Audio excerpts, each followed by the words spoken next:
Well, good evening. Welcome back from a little break after our retreat, our council retreat. Welcome to the Bellevue City Council regular meeting for Monday, March 8th. City Clerk, could you please do the roll call? Mayor Robinson.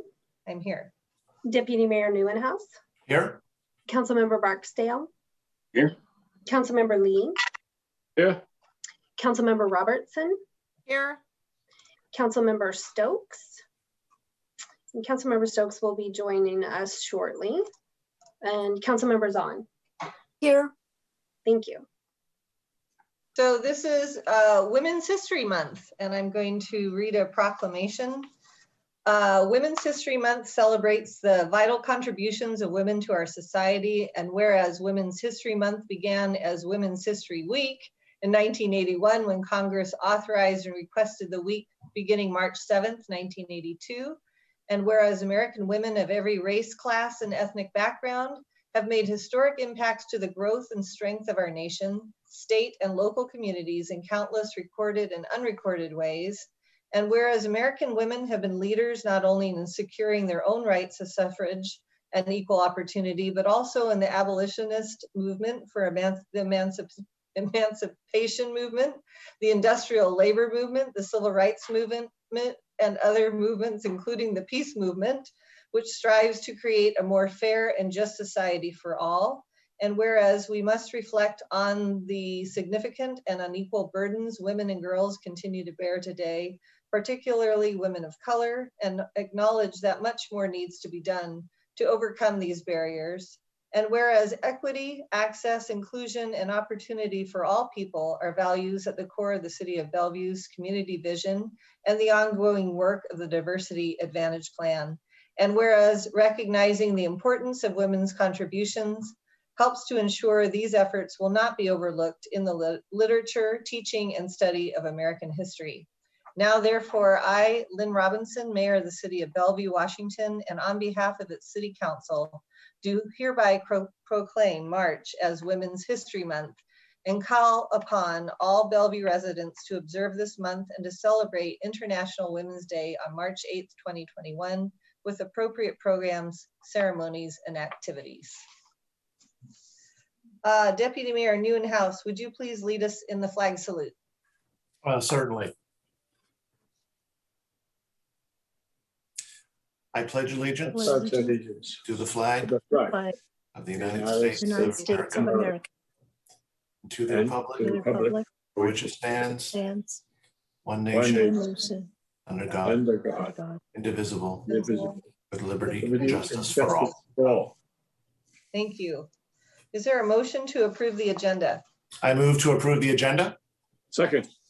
All those in favor say aye. Aye. Any opposed? Thank you. City Clerk, do we have anybody signed up for oral communications tonight? Yes, thank you, Mayor. This evening, there are 2 speakers for oral communications. And with that, I will call our first speaker, who is Dick Thompson. Mr. Thompson, can you hear me? I can. Great, thank you. Your time begins now. I am Dick Thompson. I reside at 3115 103rd Avenue Northeast in Northwest Bellevue. My comments pertain to the content of the Affordable Housing Strategy Implementation Update that you will be hearing tonight. Specifically, discussions and strategies B1 and B2 that affect our neighborhoods. B1 discussions include reducing requirements for off-street parking in areas served by public transportation. This, I believe, is not appropriate in many neighborhoods, certainly not in Northwest Bellevue, for safety reasons. In Northwest Bellevue, north of Northeast 24th Street, there is only one street that has sidewalks, and that is Bellevue Way Northeast. Everywhere else, east and west of Bellevue Way, roads are curvy and undulating, all with visibility challenges.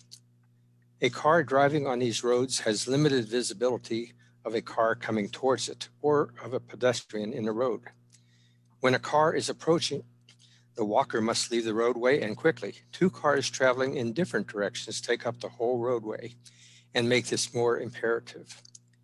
Excuse me. And if one car drives near a parked car, The road is again filled, but now the walker is forced to find a way around large obstruction to escape. That is not safety. I ask you to restrict parking changes only near major transit nodes and not add additional parking into the neighborhoods. Strategy B2 includes discussion about updating standards for ADUs. One current standard up for grabs is allowing detached ADUs. I submit that this will be counter to one of Bellevue's primary goals, which is to increase tree canopy. Developers cut trees unnecessarily when building homes because 1, it makes their task easier and cheaper, and 2, Bellevue's restrictions are insufficient. Detached ADUs will make this worse. Another update being proposed is removing current requirements that the property owner live on site. It is not a myth that rental properties with absent landlords can be poorly maintained. This occurred at a home with an ADU in my neighborhood just 2 years ago. This certainly degraded the character of our neighborhood. Fortunately, the strategy documents themselves restrict the implementation of these proposals to self-selected neighborhoods. And I sincerely hope that this will allow the incorporation of neighborhood preferences in the current Great Neighborhoods activity prohibiting some of these policies in our neighborhoods. Thank you very much for listening. Thank you, Mr. Thompson. The next speaker on the list is Karen Morris. And Ms. Morris, can you hear me? Yes. Great. Yes, thank you. Your time begins now. I have an issue about appointment of Good Neighbor Committee members, not in opposition to anyone, but about process. I followed process which created the requirement for this group and discussion about its purpose and composition. I have closely followed the issue of homeless services in this area and their impact on surrounding neighbors for 15 years. I have considerable lived experience and have spoken to many residents of these shelters about their experiences. Along with other neighbors and volunteers, I tried to improve safety and security procedures to benefit both residents and surrounding neighbors and businesses. But to do that effectively, neighbors have to be listened to. They particularly need to be in processes where decisions affecting them are being made. There has been a pattern of difficulty making that happen. Unfortunately, this has been an example of that pattern. There are 2 GNA members to be appointed by council to represent Bellevue citizens at large, those not directly by the site, but still potentially impacted. I watched COB's website under homelessness, tracked weekly permit bulletins, neighborhood and Bellevue news, etc. Finally, I contacted staff after nothing showed up but a permit. Things were then put on the website, but nothing about process for these GNA appointments appeared. I attended both Zoom public meetings. At the first, staff mentioned composition of the GNA and that those interested in the close-in neighborhood positions should contact them. No mention of a contact for the at-large positions was made. After watching and waiting at the next meeting, I specifically asked why and was told staff was not handling that, not even to gather names or keep a list of those interested. Staff said the committee would stand up at the end of February and that public process on at-large members would be at council meetings. I watched agendas, nada. Now it finally appears as names chosen to be voted on. Does the council consider this to be the outreach and open, transparent public process we keep hearing that we will get? I don't, nor will others. It concerns me greatly that the staff does. Open positions on boards, commissions, or other groups are usually publicized by numerous methods. I would very much like to know why that didn't happen here and in other instances I have noticed. Respectfully, this pattern needs to stop if you are to retain the trust of your constituents. Thank you very much. Thank you, Ms. Morris. That ends the list of our pre-registered speakers. At this point, I would like to ask if there is anyone connected to this meeting who would like to make oral communication to the City Council. If so, please use the raise hand function in Zoom.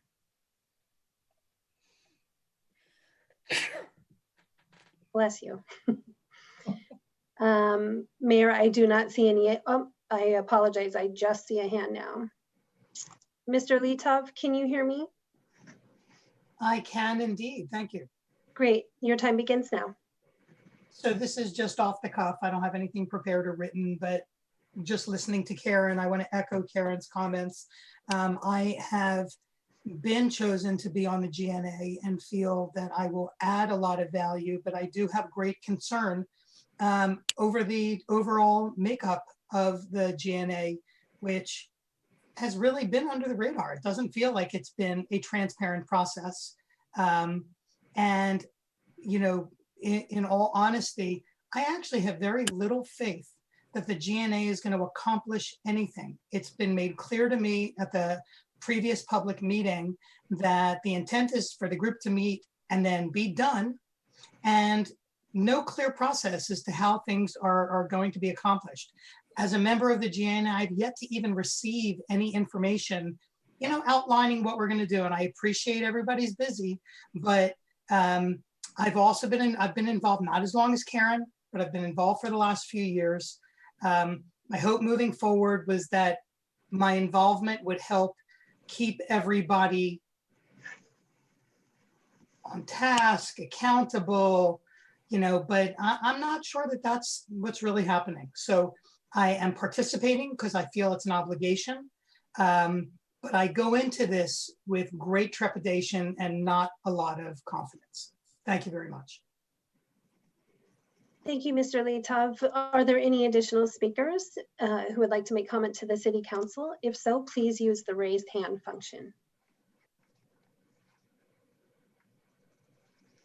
And Mayor, I would like to note that Councilmember Stokes joined us halfway through oral communications, so he is here now, and I do not see any further hands, so that concludes oral communications. Great. Okay, welcome, Councilmember Stokes. Do I have a motion to approve the consent calendar? I move to approve the consent calendar. Second. All those in favor say aye. Aye. Aye. Any opposed? Okay, we have 2 study session items tonight. Mr. Miyake, would you like to introduce these? Yes, thank you, Mayor and Council members. The 2 items on your agenda, study session agenda, are related to housing. Tonight, the first one is providing you a status report on the implementation of the 2017 Affordable Housing Strategy. Just as a reminder, staff report to Council twice a year on implementation progress of this housing strategy. The last time you received an update was back in October of 2020. This evening, no action, formal action is being required. It is an informational briefing, and it also provides an opportunity for the council to ask questions, to provide comments. Joining us this evening is Emil King, Assistant Director, and Tara Johnson, Comprehensive Planning Manager, both from the Community Development Department. With that, I'll hand it off to you, Emil. Thank you for the introduction, City Manager. Tara, could you please go to the next slide? Good evening, Mayor, Deputy Mayor, and members of Council. Tonight, staff from the Community Development Department will provide an update on the Affordable Housing Strategy implementation. As the City Manager noted, no action is requested from Council tonight. We last provided updates in March and October of 2020.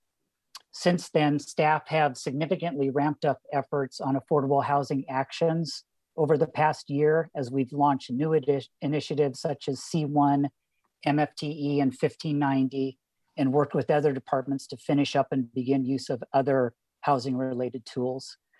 As you know, affordable housing is at the forefront of our local and regional planning efforts, and we really appreciate Council's continued support for our efforts to carry through on the 2017 affordable housing actions to build momentum.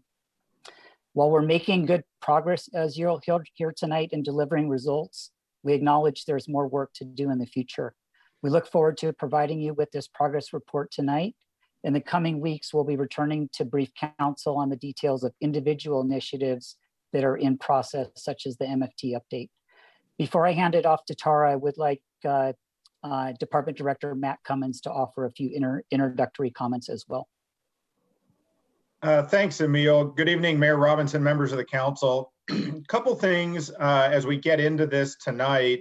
As the council's aware, there are a number of ongoing initiatives. And when we first started talking to you all about doing a more regular affordable housing update, the intent of tonight's presentation, as Assistant Director King was just mentioning, is to talk about the summation of all of those different efforts and kind of how they all fit together. when there's big initiatives, they come separately to the council. So for example, next week, you'll be taking up the MFTE program, which is identified as a strategy within the affordable housing program, but we won't have an in-depth discussion on MFTE. We'll simply show its progress tonight and explain how it fits together with the creation of new affordable housing. As we get into some of this, a couple of things, there are a number of other dialogues going on out in the community relating to the jobs housing imbalance. We've talked a little bit through our economic development plan update efforts and the needs of housing overall, but particularly affordability in housing to our companies. And they are beginning to participate more. And so we're having dialogues with them about public-private joint ventures and funding streams and other things that they want to help participate in here. So I think from our standpoint, we wanted you to know that affordable housing is a topic that is covering multiple service lines at the city, really across several different departments, but particularly through community development and the economic development and planning arenas. And when Emil jumps back on, he's also going to walk you through what has been going on at the regional level, because as we get set up for our next major comprehensive plan update, there are a host of things that we'll be doing around the affordable housing front, and I'll just say overall study of housing and how it's being provided in the community. So just know that there's a lot of efforts coming relating to housing, some of which were part of the 2017 plan and some of which are just part of the Community Development Department work program. So we're happy to answer questions and talk about those as well. So I'll hand it back to Assistant Director King and take it from there. Yeah. Thank you, Mac, for that introduction. Tara, why don't you continue on with the slides and take it from here? Thank you. Thank you. Good evening, Mayor, Deputy Mayor, members of the council, members of the public and staff that are present this evening. I'm going to be walking you through some of the aspects and providing an update on the affordable housing strategy as part of our discussion and update this evening. Just a little bit of background to ground you. I know you're all very familiar with the affordable housing strategy. It seems like not a day goes by without us talking about it. And there's a lot of discussion, as both Emil and Mac have alluded to, both at a regional level as well as at a local level relating to affordable housing. We'll also provide, as part of our presentation, an update on the progress that we've achieved through several of the actions that are within the affordable housing strategy. We'll provide an overview of some of the effectiveness of the different actions within the strategy, and then how we intend to implement some of these actions, some of which we've already achieved progress, some of which are ongoing efforts that both Mac and Emil have talked about, MFTE and C1, among other initiatives. So we'll be walking the council through some of the upcoming initiatives that you'll see in the coming months, as well as things we've already accomplished to date. So just to provide a little bit of background, City Council adopted the Affordable Housing Strategy in June of 2017. And as all of you know, it includes 5 overall strategies. And then under each of those strategies, there's a total of 21 actions that implements each of those strategies.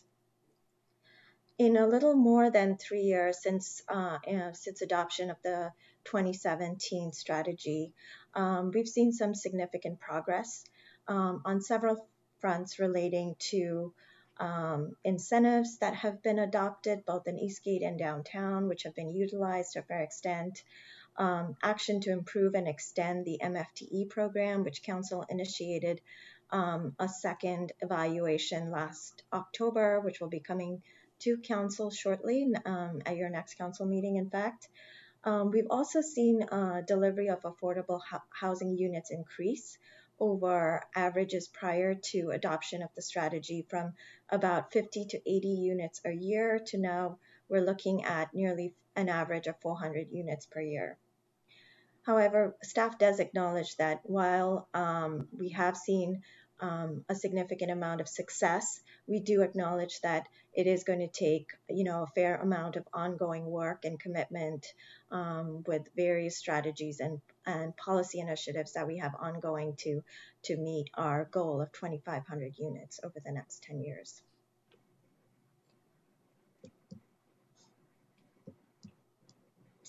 I wanted to point you to this table, which was also included and incorporated into your council memo. It provides an overview of the affordable units that have been achieved from 2017, so the adoption through the end of 2020. We have an ongoing list that we monitor, and these are just grouped by different types of actions relating to ranging from preservation to ADUs that have been developed from 2017 to 2020, other opportunities like direct subsidy, as well as some of our market incentives like MFTE, which we're going to be talking about in a week, as well as other incentives within the downtown and Bellevue sub-areas. In addition, we also have a total of 740 units, over 700 units that we're anticipating will come online as the years progress between 2020 and 2022, between additional incentives, units within the Bellevue and downtown sub-area. We also have some MFTE projects that are coming online that we are anticipating. We'll see more affordable units through that avenue. Our OMF, which we talked about a fair bit at our October briefing with City Council, we're going to be seeing a significant increase in affordable housing units through both OMF as well as partnering with Sound Transit.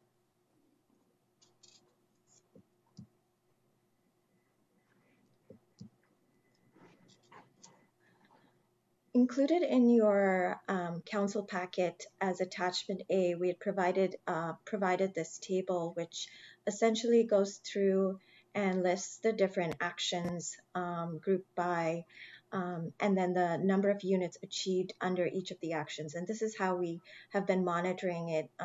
This is the format you would have seen previously, and then we intend to continue monitoring by each of these actions to assess how successful each of these different actions have been, and then what more we can do in terms of achieving additional units.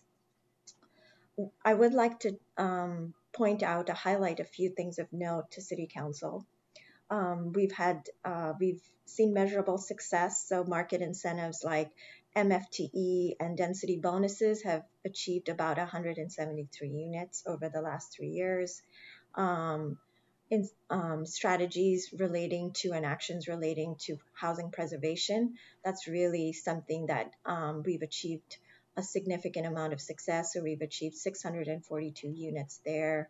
And then through direct subsidy, like the Polaris project, we've achieved 460 units through the Eastgate campus development.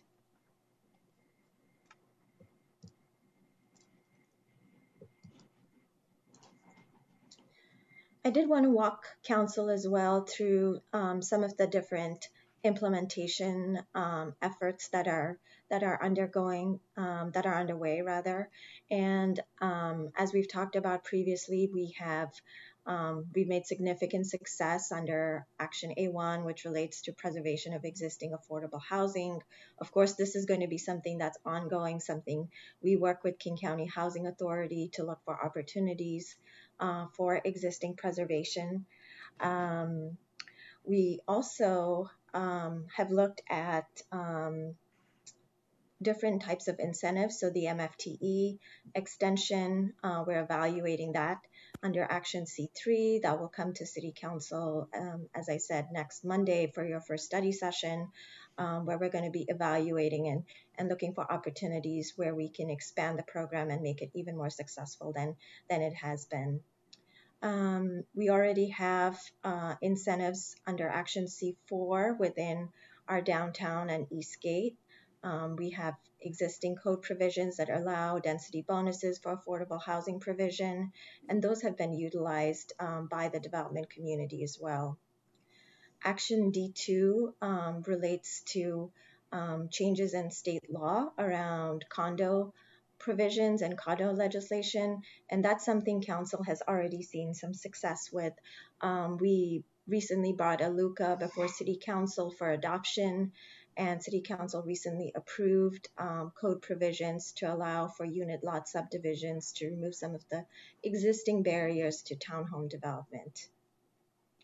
We're also looking for, there are different opportunities under Action E1 through funding mechanisms, both through our general fund as well as CIP, that was recently approved through the city's budget through 2027. We're going to be talking shortly about 1590, which council recently passed that state law provision. And of course, council's going to be very involved with development of that program and how that gets implemented over the next few years. And then also authorization of funds, which we're estimating is about $625,000 per year under House Bill 1407. Oh, sorry, 1406. In addition, Mac spoke to this in his introductory comments. We're also working with pursuing partnerships with Amazon and Microsoft, looking for opportunities for additional affordable housing development. We've also had several conversations with them relative to our work on MFTE, C1. We have City Council as part of the C1 initiatives. We had a specific policy around a demonstration program. So those are all provisions that we've our success that we've already seen adopted by City Council.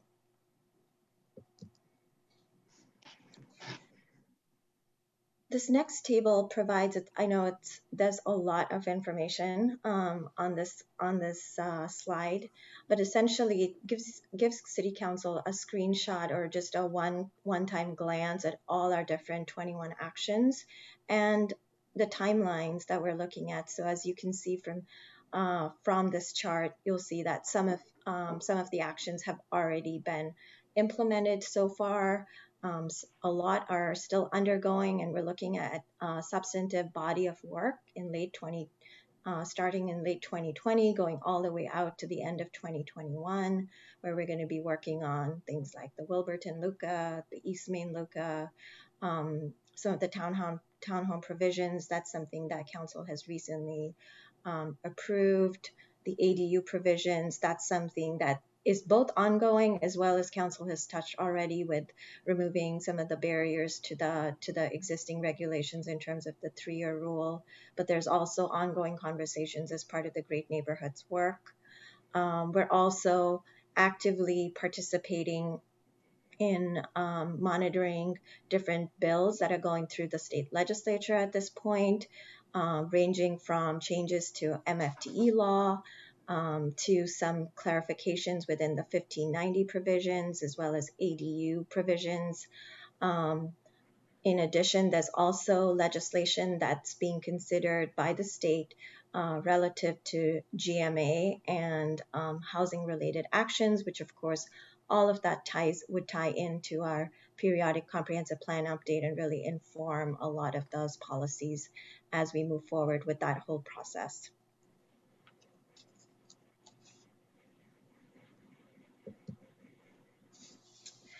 I did want to highlight, as we look at some ongoing work, which we'll be talking about shortly, I did want to highlight a couple actions, and I've already talked briefly about them, that recently came to City Council in February for final action. Under Action B2, City Council recently approved the LUCA to amend the ADU 3-year provision. City Council also approved provisions to allow for subdivision of townhomes or 0-lot line homes, which will provide additional housing diversity and also make an additional option for developers who want to develop townhomes and provide that additional opportunity there. In terms of ongoing initiatives, as we've talked about previously, there are a number of initiatives that we're currently working on, and there'll be others, of course, that come online too as the months progress. Currently, we're working on developing specific code provisions relative to Action C1, which City Council adopted 3 comprehensive plan policies in support of this work. And this, we anticipate this will come before City Council in the second quarter of this year. Action C2, which relates to the OMFE and 130th. As you know, City Council recently has been involved with some of those conversations. There's been more progress on the development agreement and agreements working with Sound Transit. We're going to be bringing the MFTE expansion program and evaluation to you next week. Under Action C4, staff is currently working on East Main code provisions, which will include affordable housing incentives. And then in the next month, City Council will also be looking at opportunities to reduce parking requirements near frequent transit networks, as well as additional parking reductions for affordable housing. And then lastly, under Action E3, we'll be talking shortly about 1590, development of the 1590 funds and the program surrounding that. So to conclude, as we've indicated, we've seen measurable success with the affordable housing strategy and the overall goal of achieving 2,500 units over the next 10 years. We've learned the importance of implementing a variety of strategies and working to achieve additional affordable housing from a variety of mechanisms, ranging from density bonus incentives to preservation to direct subsidy, and really looking at this mix of different opportunities. In addition, we're also working both on a state level as well as a regional level to evaluate public policy relating to affordable housing and seeing how that translates to our specific comprehensive plan. With that, that concludes our presentation, and I'll pass it over to Emil to provide any concluding remarks. Yeah. Thank you, Tara. So that completes our presentation tonight, Mayor, and we're happy to answer any questions or hear feedback from the council. Great.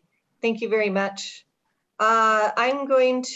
This is just for information only, but we can certainly make comments and ask questions. So in this order, I'll call on Councilmember Stokes, Deputy Mayor Neuenhouse, Councilmember Zahn, Councilmember Robertson, Councilmember Barksdale, Councilmember Lee, and myself. And I went with Councilmember Stokes first because he was mayor when we approved our affordable housing strategy. So Councilmember Stokes.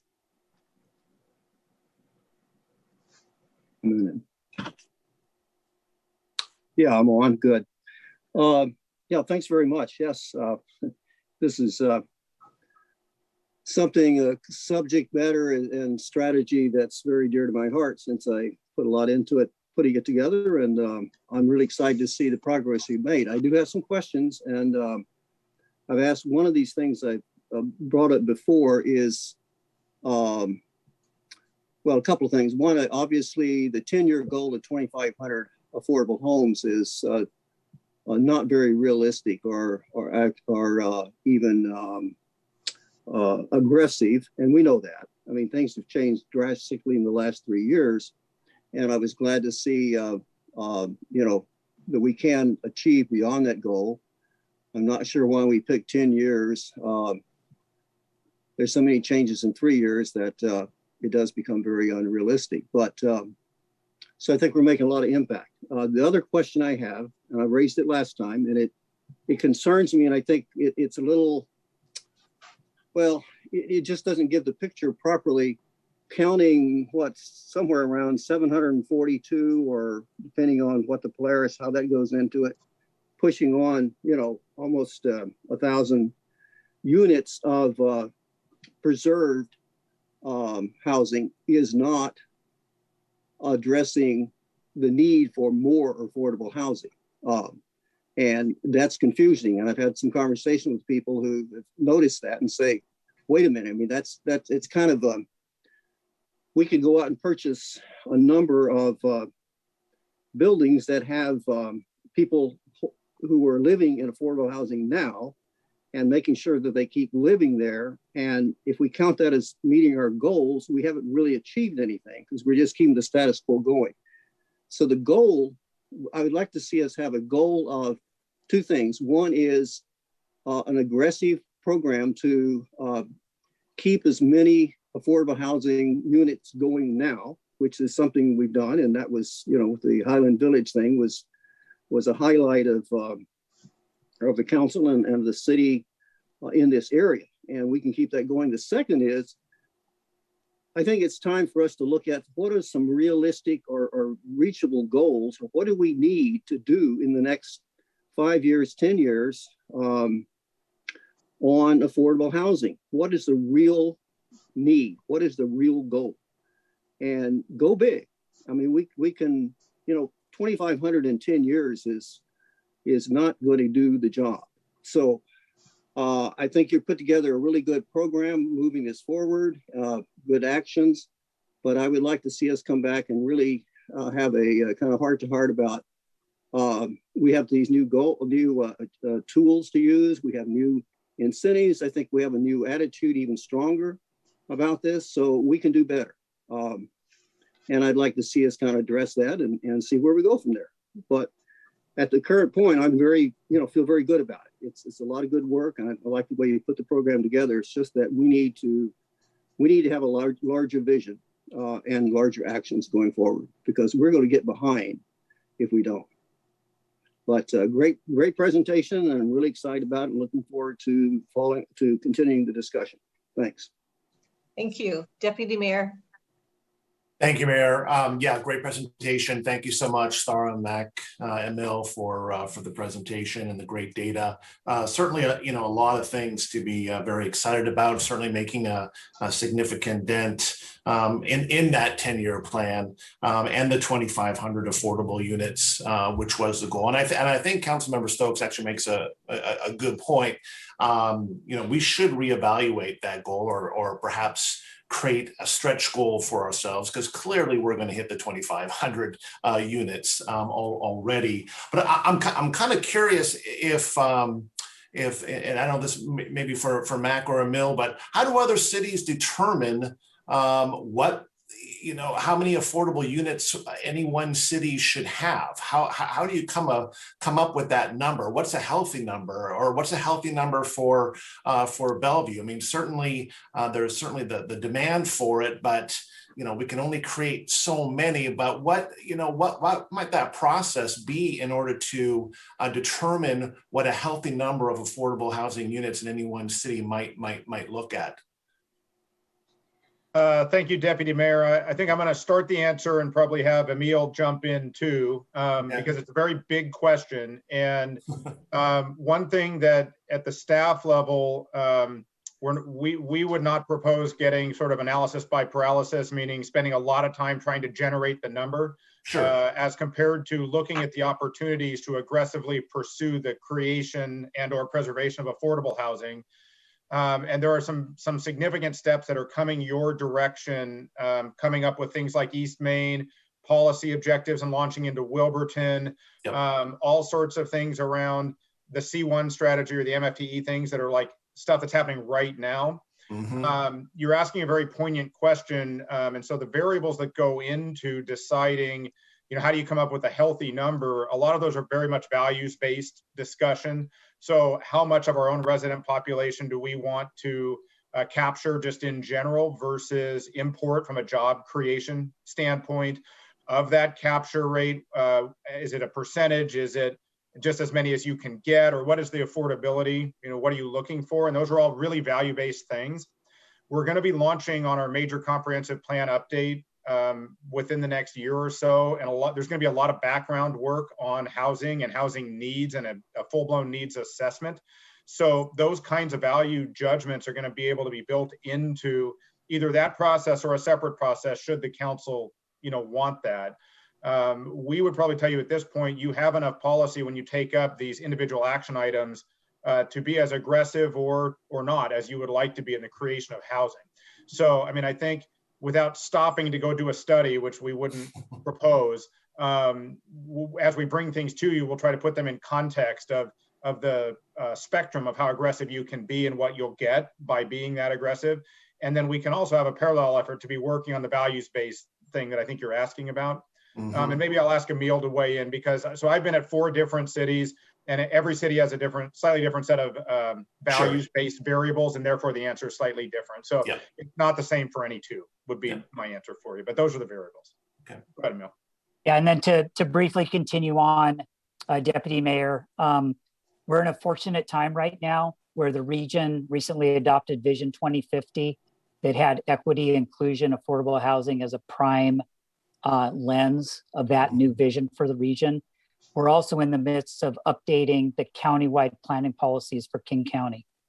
Affordable housing is a regional issue, but how we want to tackle it at the local level, we have a lot of staff expertise and interest in furthering how we grow as a city, having a good jobs housing balance, and doing as much as we can to accommodate the housing need in the city.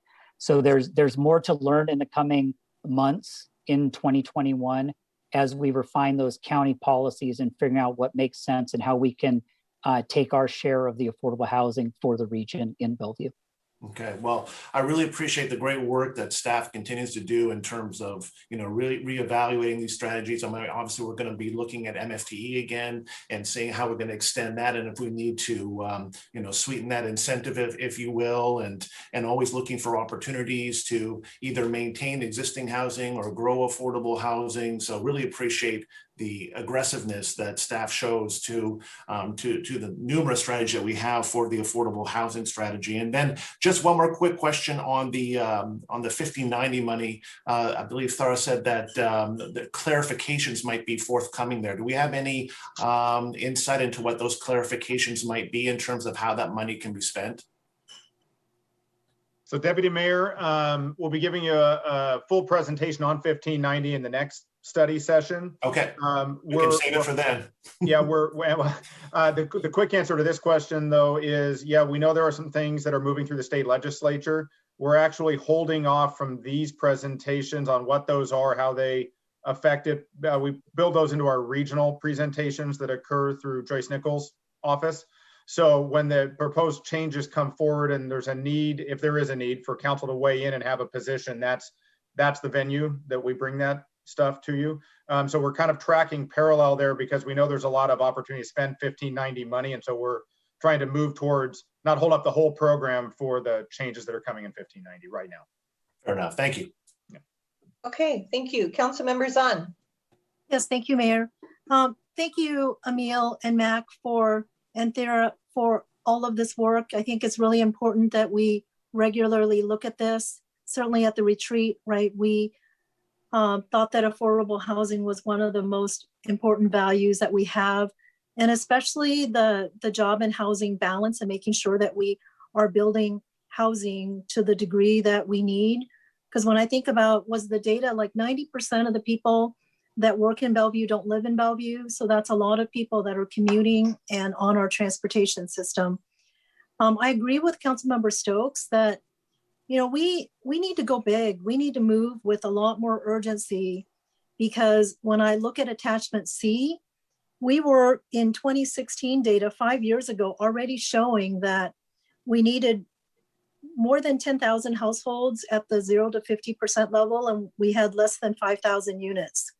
And I got to believe in the last 5 years, the numbers have only grown in terms of the number of housing units at the lower levels and the need that we have.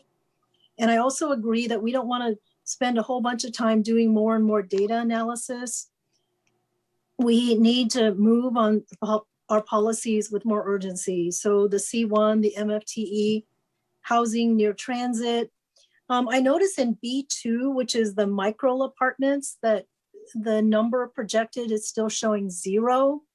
So it seems to me that maybe that's another area that we need to really move with more urgency, because not everyone's going to want large units. I think that, having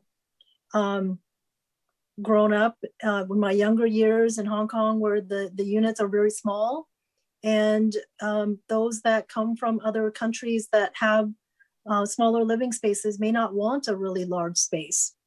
So I think those things are important. and really to focus on how we can build with more urgency, how we right size the incentives so that we actually are able to get the very housing that we need. I agree with Deputy Mayor that looking at that 1590 money and how we can leverage that money perhaps with public-private partnerships. I do want to just point out one thing, and that is that when we have the table talking about the number of beds, I would suggest that we don't include the 100-bed men's shelter as part of the 0 to 30%, because I believe that those 100 beds are really intended to be a bridge bed as men are being helped to move out of homelessness. So I don't know that we should be counting that as part of our affordable housing bed count.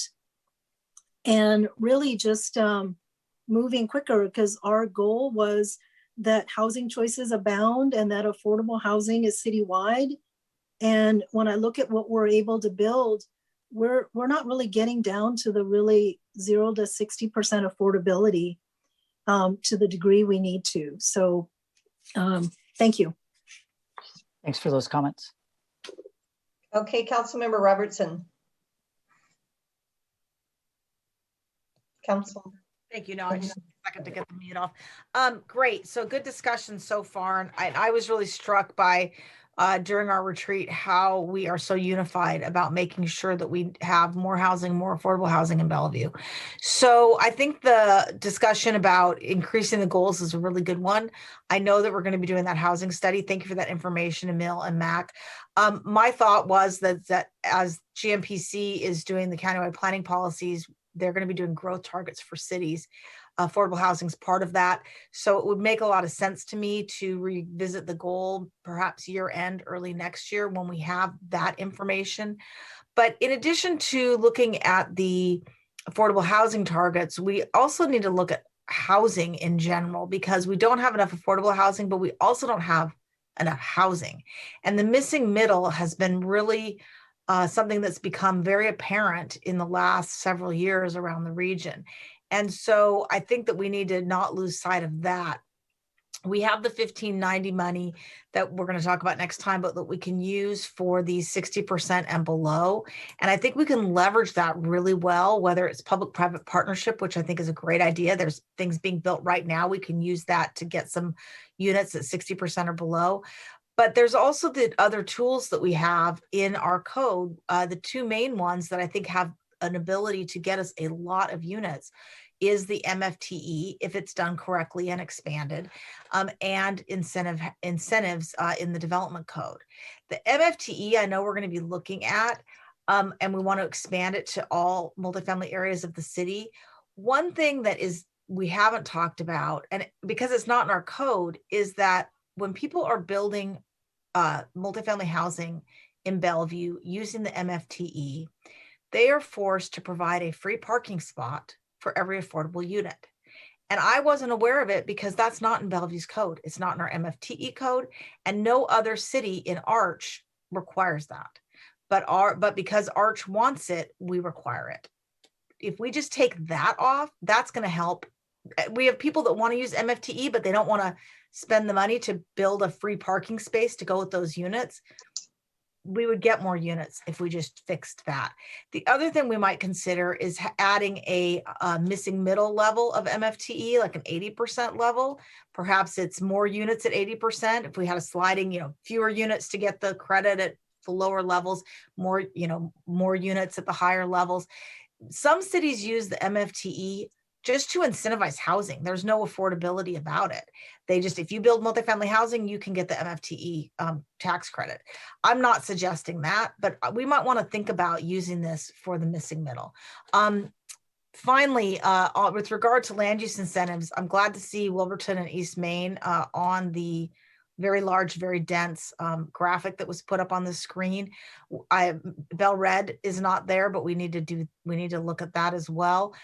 To me, it seems like we should be using the land use incentive where if they're building housing, this is what we did in Bell Red all these years ago. If they're going to build housing, in order to unlock the housing incentive system or the incentive system, they have to do affordable housing or they can't get any of the incentives at all. As our codes are today, you can choose the affordable housing incentive, but if you're building housing, you can also choose some other incentive like childcare or something. So I think that if we're having housing being developed, particularly in the transit nodes, the very first incentive should be the affordable housing incentive. And then when you do that, maybe you get, you know, a lot more density, but it unlocks everything else, because a lot of those other incentives are important and I value them, but we're in a housing crisis. So that should be the first one. It should be the very first step. You want more than the base zone allows, and you're building, and it's a residential development that's multifamily, you got to do affordable housing, and then you can get the goodies. So I think that would be really, really helpful. I guess I'll just hold there, but really looking forward to continuing this discussion. Please, you know, I know staff knows the urgency of this. I agree with Councilmember Zahn. We need to do all of this, particularly a lot of the land use planning, with more urgency. We are running out of time. Light rail's opening, TOD is being built, and we're not going to get the housing we need. So let's go forth and do. Thanks. Thank you. Councilmember Barksdale. All right, thank you, Mayor. Thanks, Emil, Tara, and Mac for the great presentation. Just wanted to bring forward the Planning Commission recommendations and just kind of get a sense of how further reducing the barriers for DADUs might impact us providing or enabling more housing choices. So in addition to making sure that we have increased units, also making sure that we have more housing choices in our community, because we've got a lot of single family and a lot of multifamily, both. I mean, which I totally agree with having more of that multifamily, but just want to make sure that we're providing housing choices for people in our community. And so curious if there's an opportunity to understand sort of the needs and concerns around a citywide DADU policy and understand the impacts of having something like that relative to the housing need. I can go ahead and answer that one. For the recent code changes on the attached ADUs and the 3-year rule, with any new code, we set up a monitoring system so we can see how that new code provision is working over time. So that's how we'll basically monitor that attached ADU change.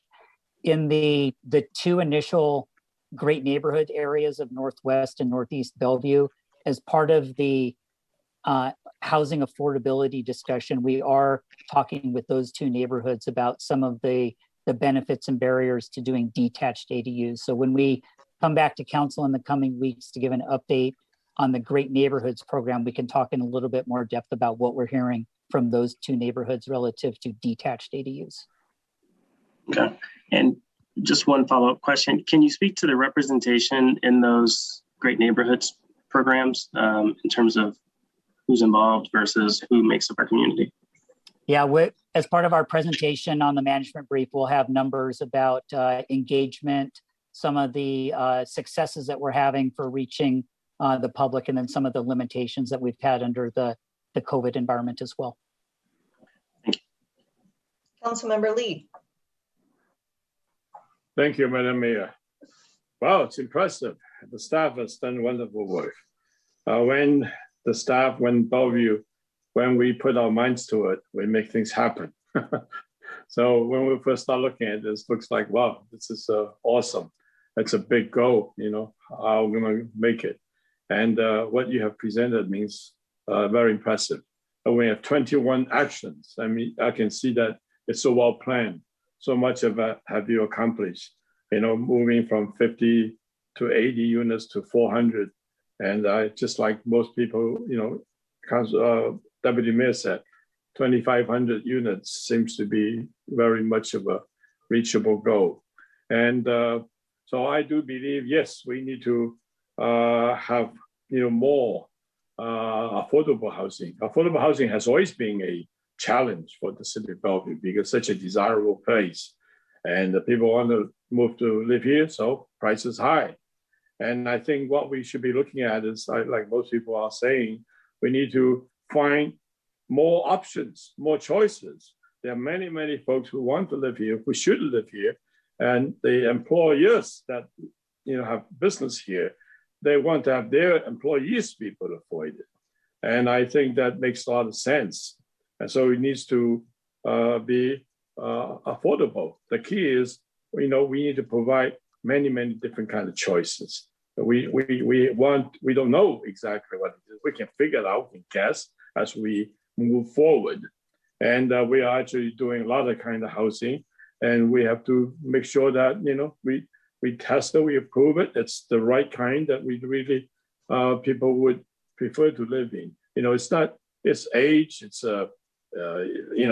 preference, income. It's a lot of things that we need to provide.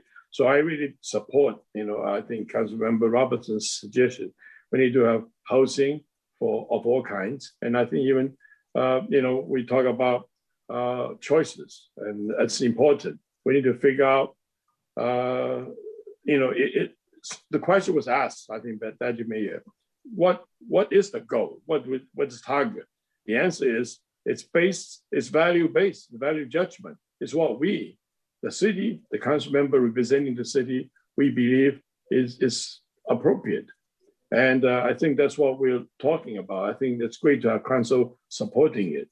There's no question, we need more choices, more affordable housing, more available housing.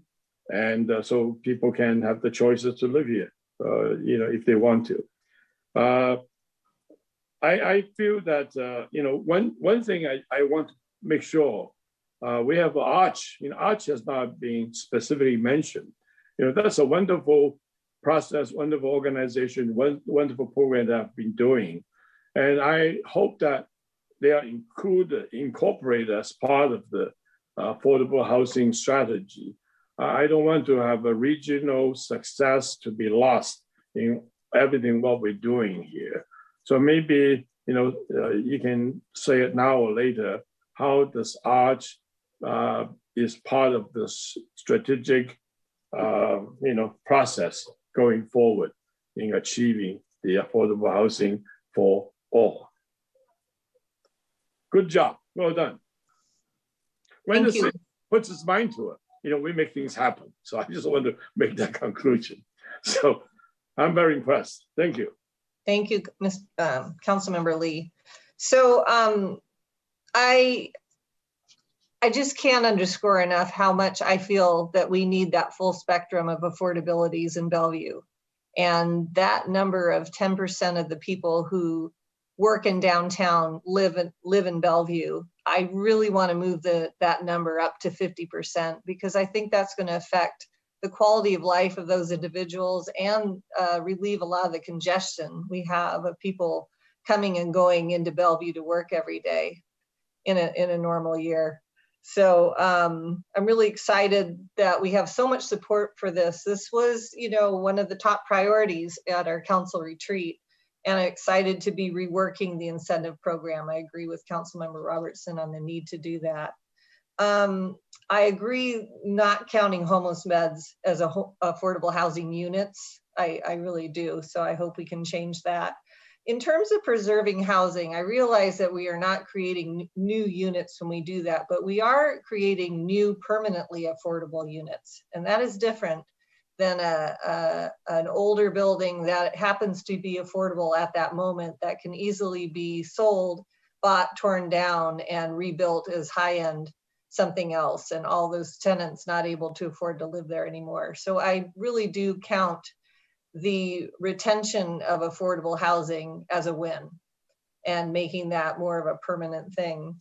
As in terms of the parking code with MFTE, I'm really comfortable putting them to the same task that we do all our affordable housing development, or any development actually, in TOD. We just adopted the state's program in terms of parking and in TOD. And we said that if you do a parking study that shows you don't need to have that much parking, you could have less. And I feel very comfortable that we should apply that to the MFTE as well, and not just across the board require them to have one parking space for every affordable housing unit. So I hope that we can change that. I do think that our 10-year goal is woefully low. It seemed out of reach at the time that we adopted it, but we're all a lot more knowledgeable about the need and what can be done. And I don't think it compares to the county's goal. So hope that we can look at what the county is looking for in a region, and we can set a goal that is, you know, a quotient of that county goal. And then I'd like to also look at how many affordable housing units we lose a year, because that really tells you a lot. You can gain 2,500 units in 1 year, which is a lot. But if you lose 5,000 units, you know, that's frustrating. So I'd really like to keep track of that number as well, if we can. Do we have any information on that, Emil, at this time? We looked into that question, Mayor, and there used to be a decent data source for what's called naturally occurring affordable housing. So it's affordable housing in the city that might be at 70 or 60% AMI, but there's no income restrictions on it. The regional capture of that data has lapsed a little bit in the past. So we're looking at other data sources out there that can get us a bit more educated on that so-called naturally occurring affordable housing in the city. Well, let's put that on our data list, so that when you come back next time, you have a sense of how many affordable units we have lost in this, you know, since you've been able to keep track of it, because I think we need to be aware of that as we try to reach our goals. So are there any other questions or comments? I can see everybody. So if you I see Councilmember Robertson. Is there anybody else who may want to make a comment or question? I see Councilmember Stokes. So I'll go kind of through the list again. Councilmember Stokes, why don't you start? Yeah, thank you. I just want to make sure that I appreciate the comments that have been made, and I think we're all agree that that the need, the goal, and our capacities are all greater than we're looking at right now. So that's good. And I think we have the one of the really great things, we have the staff and the capacity to do this. So that helps a lot. I do want to make it clear that I was not saying that in any way that not counting existing affordable housing. It's just that we need to have a goal, I think, for, and I appreciate the third thing you've listed. So we need a goal for each of those. They're separate, they're interconnected, but they're separate. So looking at the need for new affordable housing, because we lose, if somebody's already in an affordable housing, you don't count them as something we've done. But I think we need, we keep up with that. We went a long time before we really understood that we really need to work on that. So I think you're emphasizing having that goal, and the fact that we don't want to lose housing is very important too. That keeps us all together. So I think we're separating this out, looking at the different goals and how they all interconnect. And by doing that, we're really going to end up with a lot more capacity and a lot more, I think, accomplishments over the time period. So I'm excited about that. I think it just helps to get clarity as to what different parts of it are, because they're all interconnected, as we know. So just want to make sure that I wasn't misunderstood, that I was somehow not saying we should not keep up or count affordable the existing housing. As I said, with saving Highland Village was a very important thing to do, and so I'm excited about it.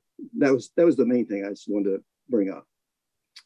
Okay, thank you, Councilmember Robertson.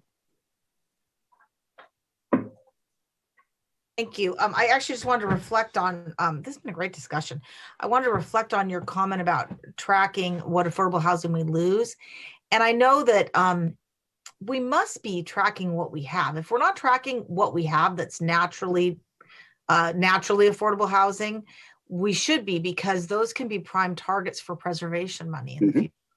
So if and by tracking what we have, we can then track what we lose and also keep our eye on it for preservation. So I think that that's a really good, not that we want to get analysis paralysis, but I think that's a really good thing, because it, just like we kind of track what happens with privately owned open space, and if the people are going to want to sell, we buy it from them. Same kind of thing.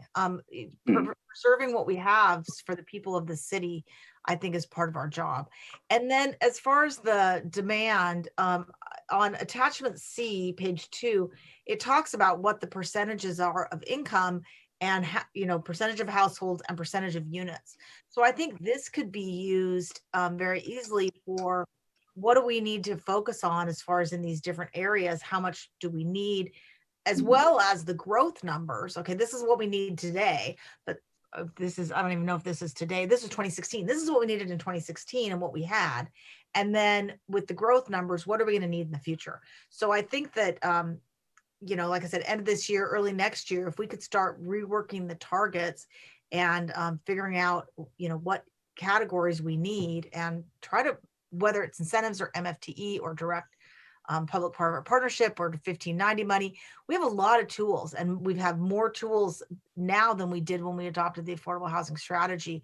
We need to make sure that we are using those most effectively to meet the demand in Bellevue, including just regular middle income housing.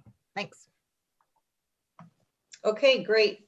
Okay, I see 2 more hands. So Council Member Zahn and then Council Member Lee.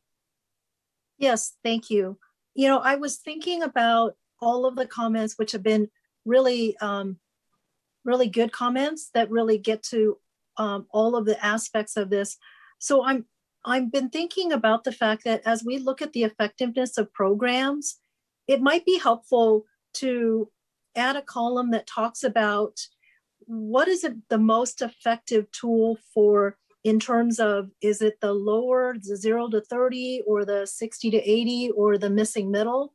Because I want to make sure that as we really hone these tools, not every tool is going to be able to be used for, all the different housing levels. And so to the degree that we get a little better understanding of, right, for this tool, maybe it is helpful for all income level kind of housing, but for these ones here, we're going to get the most for our money and effectiveness if we really focus on the 0 to 30 or the 60 to 80%. So I think that would be helpful. And then to echo Councilmember Robertson, earlier I had talked about, is there updated information from the 2016? And then I noticed that, that it just says greater than 80% AMI. And I'm wondering if it should be, 80 to 100% and then 100% and over, because greater than 80 to infinity is a pretty big range. And so it might be good to try to figure out, based on income levels, what is another good break point there in terms of getting a little bit of information. Thank you. Okay, Councilmember Lee. Thank you. I agree that it's important to talk about, specific goals and numbers, things like that, because, this is something that we have to establish when you set a goal. However, I don't want to lose the emphasis some of us mentioned. It's a choice, it's an option, it's a balance ultimately, right? Because we want to make sure that it's balanced. And so with those principles in mind, then we can set goals. We can set, like we're talking about, what housing do we have available? What's disappearing? What do we need to, increase? These are details we have to work out, absolutely. And I agree with setting goals. And we need to set goals as much as we can. But I want to be sure that it's done with choices in mind, with balance in mind, with people in mind, with all of us in mind. And because ultimately, it goes to the quality of life. People who work here, who live here, who raise family here. Thank you, Councilmember Lee. Okay, seeing no more hands up, this was a very good discussion and a really nice presentation. Thank you very much. Oh, Mr. Miyake. Not a council member, but I did want to give the staff, given all they've heard, and give them an opportunity to provide any concluding remarks, and I'll look to Mac for that. Thanks, City Manager, and thank you to the council. A lot of really good dialogue tonight with a lot of potentially very positive paths forward around housing overall and affordable housing. I think what we will do is take all the comments tonight, and as we look at our work plan, start to think about how we can bring you back programs that start to answer some of the questions that you're asking now that were not the same questions the community or the City Council was asking a few years ago. One thing we have started to do is be much more deliberate, and I heard a few council members ask questions about which programs are most advantageous for different AMI levels or different types of particular housing. So, for example, you'll be having a discussion next week about MFTE and the financial metrics that go into MFTE and who are the best populations served by that program. Is that an 80% AMI program, or is it better looked at a 60%? Because you can calibrate accordingly. So, and whether or not, and of course, you end up with more units depending on what the answers to some of those questions are. So there's a lot of work that we are working on behind the scenes, and we'll start to think about this question that's really emerging now, which is, should we base our housing policy on overall need and start to aim for that? And if so, how should we be building that best into our strategic growth plans? Because there's a lot of other growth concepts around economic development and continued job growth, and how do these things all work together? So we'll be working on all those things and make sure we put it in context for you as we bring all these individual things back to you, because you still want to keep moving forward on all those individual items as well. So I'll do some thinking with all the different staff about how we can coordinate all that. And then in the meantime, like next week when I come back with MFTE, we'll talk about some of your questions today and how the MFTE program fits into that broader dialogue. So. Perfect. I really appreciate that. That sounds like a good approach. So, okay, moving on to the next study session item, Mr. Miyake, would you like to introduce? Yeah, thank you, Mayor and Council Member. This next item is with respect to House Bill 1590 as relates to our outreach and engagement work that we've done. It was the House Bill 1590 has been referenced a number of times in the former presentation, but so this evening, staff is here to provide the council with a progress update on where we are at relative to the House Bill 1590 legislation you signed in late 2020, as well as the work program reviewed with you earlier this year. And this evening's staff presentation will be focused on their initial work on stakeholder outreach and engagement. So joining us this evening is Matt Cummins, who you heard earlier, who is the Director of Community Development, as well as Stephanie Martinez, our Homeless Outreach Coordinator, and Lisa Olson, our Management Fellow, both from the Manager's Office.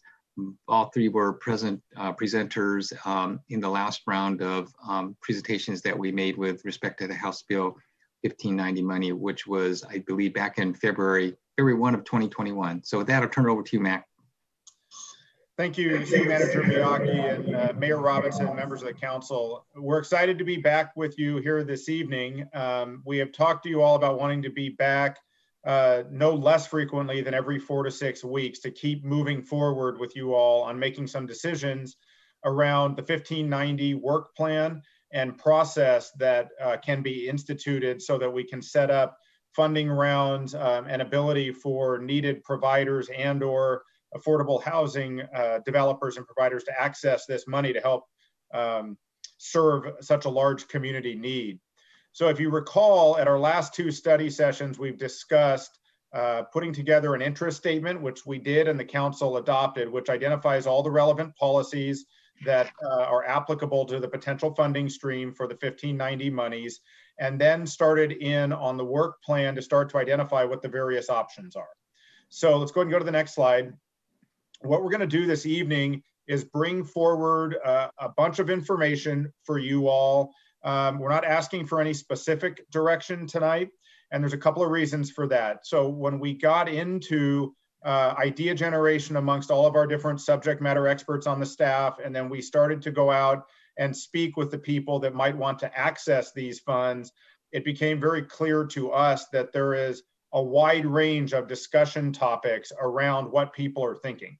And so the idea for tonight's study session is to walk you through what we've heard so far, get some common definitions out there about what certain mental and behavioral health services are, what the boots on the ground really look like, what's fundable, what's not, and so forth. And we'll do a very similar study session in April, which will be the next of the 4 to 6 week apart study sessions, and then eventually drive to a prioritization discussion. So, and I'll talk more about those subsequent study sessions here in a minute, but for tonight, not asking for any specific direction, just FYI and information for the council. So if we go to the next slide, what we're going to walk through tonight, we've mentioned to the council in the past, we think it will be good to go through 1590 and the funding and what it's allowed to be spent for. We have given significant descriptions in the agenda memos if any members of the public want to look at that as well. We just think it would be a good idea to remind everybody because we know there's some misunderstanding out there about 1590 and particularly on the capital side, the creation of housing. There are very specific populations that 1590 is allowed to be used to create housing for. So we'll talk about the work plan and where we are tonight. And then the high level themes, this is probably the most important part. We're starting to see some themes happen around some of these health services and their relationship to housing. And we want to share those with the council because that will start to inform a discussion around the types of housing that we want to provide. And again, back to the overall theme, there's a continuum of care model that the city has adopted that contemplates the need for a wide range of housing options and specifically helping different segments of the society be successful staying in housing and also getting into housing. So we'll talk about that a little bit too. And that of course sets us up for next April or for this coming April study session. All right, go to the next slide.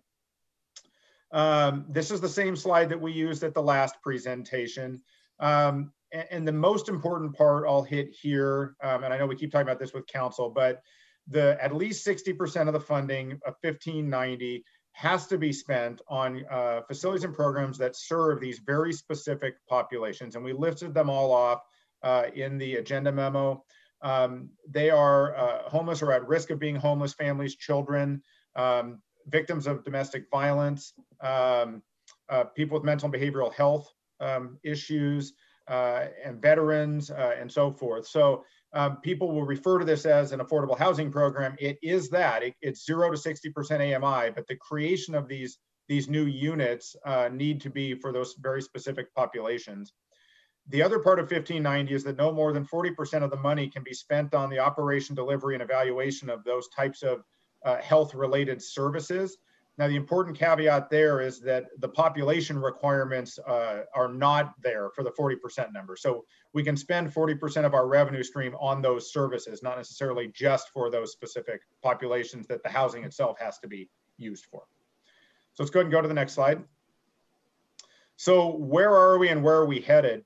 So hard to believe, but we were just finishing up with the interest statement discussion and moving into, as I mentioned, a series of 2 study sessions, tonight being the first, and then moving towards stakeholder analysis and starting the council direction on where you might want to put some money. Now, the other thing we're going to talk about in April is in a little bit more detail, concepts around early wins. And so we are working with where can maybe some of the first money be spent. We know the council will want to try to be as active as possible, as early as possible. So we're looking into what some of those things may look like and propose some things for you at that study session. So just look forward to that. No news on that tonight, just that that's what we're heading towards on the early wins front. So with that, I'm going to go ahead and hand it off to Liesl Olson, and she and Stephanie Martinez are going to walk through all of our findings to date, and then I'll wrap up and we'll take questions. Great. Thank you, Mac. Good evening, Mayor Robinson, Deputy Mayor Newenhouse, and members of the council. I'm pleased to be presenting to you tonight on the topic of House Bill 1590 and our outreach.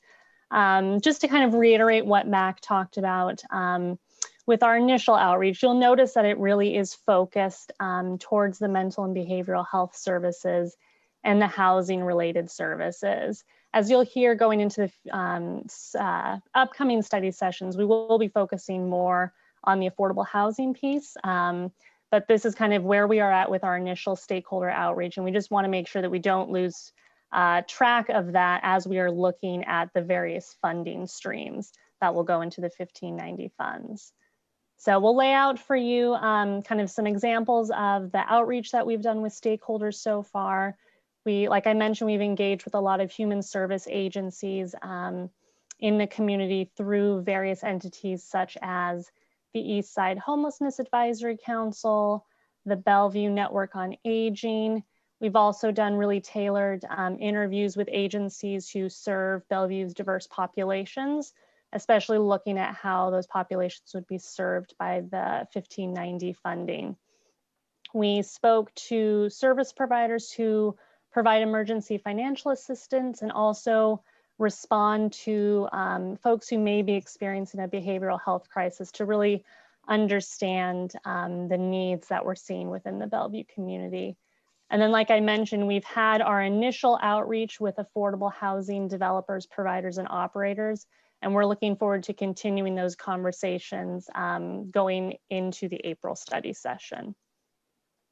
So our outreach was really focused on those topical buckets around affordable housing, mental and behavioral health services, and housing-related services. As you'll remember from our interest statement, we have identified needs through a number of Bellevue's adopted documents. And so the feedback we were eliciting was to really understand where are the priorities with these community needs and how might 1590 funding help fill those gaps or any of those potential challenges that we're seeing with folks accessing services, and how could 1590 funding serve to maybe lessen those challenges. We're also looking at best practices so that as we're building out a long-term implementation plan for HB 1590, we're looking at all the elements and areas that will serve in building that background for this program. So this sets us up to talk through kind of the high-level themes that have arisen from these conversations with our stakeholders. I'll just preface this before I turn it over to my colleague Stephanie, that some of the themes that you're going to hear in our analysis may sound similar or a bit repetitive. And that, what we've been learning from these conversations is that these topical buckets are extremely interconnected and are not mutually exclusive. In order to really support these populations under HB 1590, like Mac mentioned, folks with disabilities, domestic violence survivors, veterans, this element of service is really key in helping people obtain and retain their housing.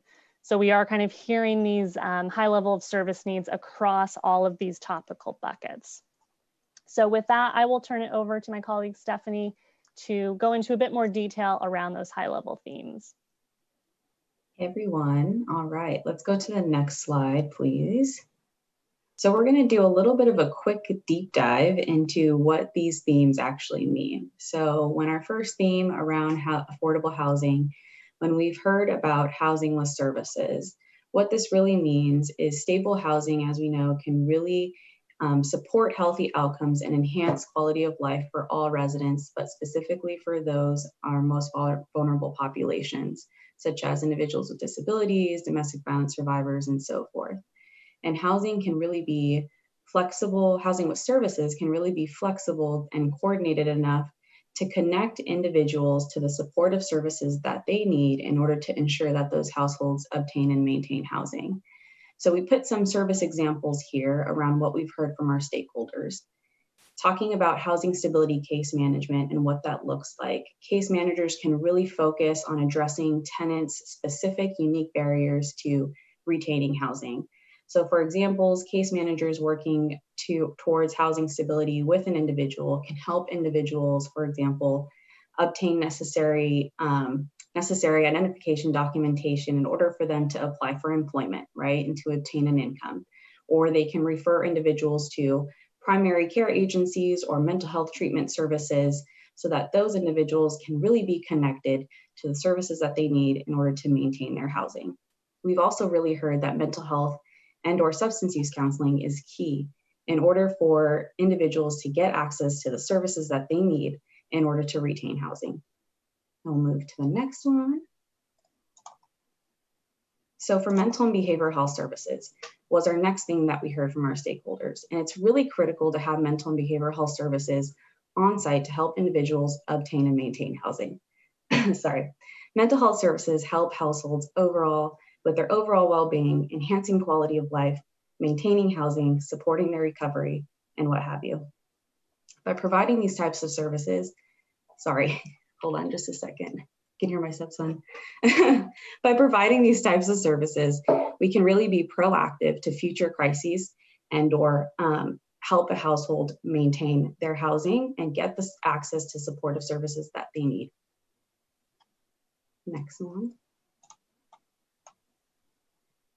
So what we've heard also from our stakeholders was the need for a variety of housing types and needs. And we've heard that a lot tonight. You need, sorry. You know what, Liesl, can you take over for this one? Sure, happy to do that. Yeah, of course. Sorry, I hear everybody. So you'll recall that this was part of our interest statement, that really increasing housing types and opportunities are important to meet those unique needs for all the populations that can be served by the HB 1590 funding. So from our stakeholders, we've really heard about that need for affordable housing to serve populations specifically at that 0 to 30% AMI. And as we've heard, there is that limited supply on the east side and within Bellevue. By offering a variety of housing types and housing models, so that can mean permanent supportive housing or housing with supportive services, that can help you meet the unique needs of that household. And I'll go into a little more details kind of around the distinction between those two. So permanent supportive housing will mean that someone may be homeless on entry. They may be dealing with a disability such as mental illness, substance use, chronic health conditions that would need that long-term high level of service to maintain that housing going into the future. Whereas something along the lines of housing with supportive services, this may also be for households that may be experiencing homelessness, but the programs and services would be available potentially on or off-site through community-based partnerships or potentially individualized services to help those households maintain that housing. All right, I'll take back over. I texted. Okay, so mental and behavioral health services. So what we heard under this bucket was 4 key main findings around holistic wraparound services, culturally responsive and specific services, as well as providing housing beds upon exiting treatment and behavioral health services in the field. So we'll do a deep dive into what these actually mean. Wraparound holistic services really means agencies provide varying supports to meet the complex needs of vulnerable populations in coordination with a variety of agencies. And these agencies can include coordinating with mental health agencies, primary care agencies, legal options, and what have you. Really, the purpose and the aim of providing holistic services is so that the household can achieve positive outcomes and stable and healthy living. Mental and behavioral health services are considered wraparound services because they aim to provide a support that treats the whole person, taking into account the mental and social factors that contribute to the illness. It's an approach that not only considers mental health treatment, but also looks at overall wellness. And so for the next one, culturally specific and responsive services was also something else we've heard from our stakeholders. Culturally specific services are created by and for cultural communities with an emphasis on the voices and experiences of that community. It means understanding and considering the relevant values, expectations, and norms while providing direct service and support to our diverse communities. Cultural identity is complex, and that means that programs and services are culturally responsive to varied and intersecting identities. Identities can include and be based on race, ethnicity, language, immigration, gender identity, expression, ability, religion, and so forth. And that means that we need to have culturally specific and responsive services that meet those needs. Next slide. A big one that we've heard as well from our stakeholder analysis was the lack of safe and stable housing. And that's one of the most powerful barriers right now to folks that are in long-term recovery from substance use or mental health conditions. When this basic need of a housing or a bed upon exit of treatment is not met, folks just end up cycling through our system of emergency rooms, jails, shelters, and so forth. And so this is a national, regional, and local issue. It's not just a Bellevue issue, but it's something that we know and we've heard loud and clear from our stakeholders that there's a lack of beds for folks that have already gone through treatment and need a stable place to live, to then further go along their journey to the next point, which might even be finding employment and what have you. But otherwise, when there's not, folks just cycle through the systems like I've talked about before. And the last one, mental and behavioral health services in the field. Mental and behavioral health professionals or response teams are really critical to meet the needs of our most vulnerable individuals in the community. Having mental health professionals and teams in the field can really improve access to treatment and care and follow up with clients. Because mental health professionals are meeting people where they're at, individuals are actually getting the support they need during their crisis and receiving the appropriate level of care, service, assessments, and referrals to other agencies to have more intensive case management and follow-up, which can then reduce the use of our systems, emergency room visits, hospitals, jails, and whatnot. And then next one. For housing-related services as our third and final bucket. So as Liesl had mentioned earlier, you may hear themes that sound a little repetitive or similar, but it's really because all three of these buckets are very interconnected.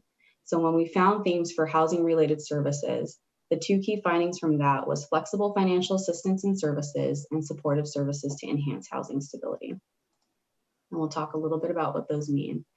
So flexible financial assistance and services, as we know, there are different households with different types of needs and different types of challenges and barriers to maintaining housing. And stakeholders have identified the need for agencies to have flexible financial assistance in order to meet these varying needs. So for example, rental assistance, move-in costs, and eviction prevention are all examples that can help an individual obtain and maintain housing. As an example, when we're thinking about households transitioning from homelessness to housing or moving from house to house due to safety reasons, for example, individuals may need help with move-in costs. And as we know, that may be due to that is due to application fees, first month's rent, security deposit, administrative fees, and all of those things, which could cost really up to thousands of dollars for folks. So it's good for agencies to actually have flexible financial assistance, such as having access to move-in costs in order to help individuals obtain housing and maintain their housing over time. And the last one, supportive services. So supportive services, as we've heard throughout this presentation tonight, is really key in order for households to obtain and maintain housing. Supportive services really help households achieve self-sufficiency, potential, and housing stability. Some of these services can include employment services, case management, and tenant education. Employment services, as we can know and as we can think about, is really a housing-related service because with employment comes income. And with that income, you can actually maintain your housing, pay your bills, have access to your basic needs, and an individual can receive employment services from an agency or from a case manager in terms of getting help with resume building, getting connected to job training, job placement, practicing interviews with a case manager, and so forth. So all of these services can really help an individual earn that income to pay the rent, maintain their housing as well. So these are just a couple of examples of supportive services that we've heard from our community too. And then I'll hand it over to Mac for the next steps. Thank you.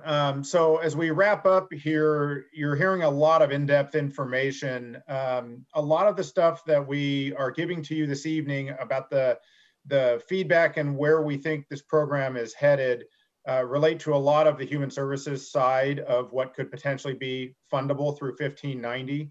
Your next presentation in April is likely to be much more focused on the capital side and the creation of the affordable housing itself. When we started to look at all the different feedback that we were receiving and what our subject matter experts on the staff had for ideas here, there's just a wide body of things for you all to be thinking about. So tonight, for those of you that made specific comments about things like, let's look at geographic distribution of the housing units themselves, that will come back at the next study session. What about mixed income buildings versus one building that's just just 0 to 60% AMI. Those concepts will come back at the next meeting. So we've got a series of stakeholder meetings last week, this week, and next week with the housing providers to start to generate that next set of significant topical areas around the creation of new affordable housing and how you may want to think about prioritizing funds. So tonight really is an information only session. We can go to the next slide, but just going to say recommendation information only. Mayor, we're happy to answer any questions or take any preliminary feedback if anyone on the council has any. We know this is an enormous body of information. If we held off 8 or 10 weeks, we would have double the presentation and double the fire hose for all of you to try to react to. So we're hoping that this is an efficient way of moving through the dialogue. Well, I really appreciate you bringing this to us in these small bites and often. And we need to make progress on this, and we all feel that urgency. So thank you so much.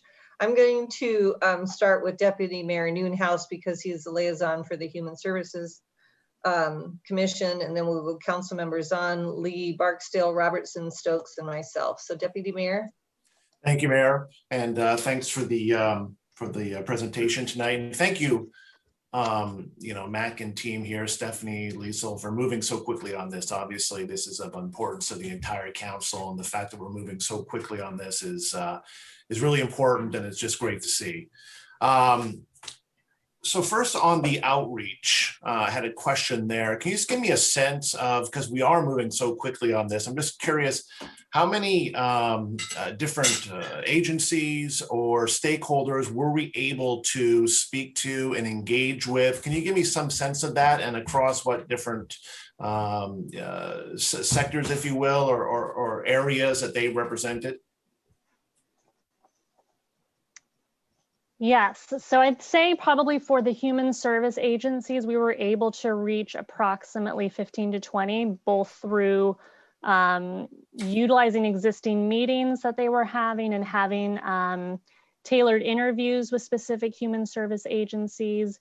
We were able to have a conversation with the Bellevue Network on Aging, and we were able to, like I mentioned, reach out to service providers who respond to behavioral health crises in the field, and so are really able to kind of speak specifically to that need. So that's for the human service agencies. For the affordable housing developers and providers, I think we've had preliminary conversations with probably about 6, and we're looking to have more in-depth conversations with those developers over the next coming weeks. Okay, and then have you looked at kind of a comparison from the work that the Human Services Commission has done in terms of their needs assessment, and especially the assessment that we looked at during COVID, et cetera? I would think that some of this lines up, but I think that'd be important to look at as well as we move forward, that this is matching the great work that the commission is already doing in the human services arena. So have you taken a look at that and done some comparative analysis? We have not done a comparative analysis, but I know that our human services SMEs who are part of our work team are bringing all of that into these conversations, but we'll make a note of that to make sure that we look at that as well. Yeah, I just think there's, go ahead. Deputy Mayor, maybe just to clarify that a little bit, we know there was unmet need through the Human Services Commission allocation process. Yep. Our challenge is to see how much of that need could potentially be fundable with this funding source.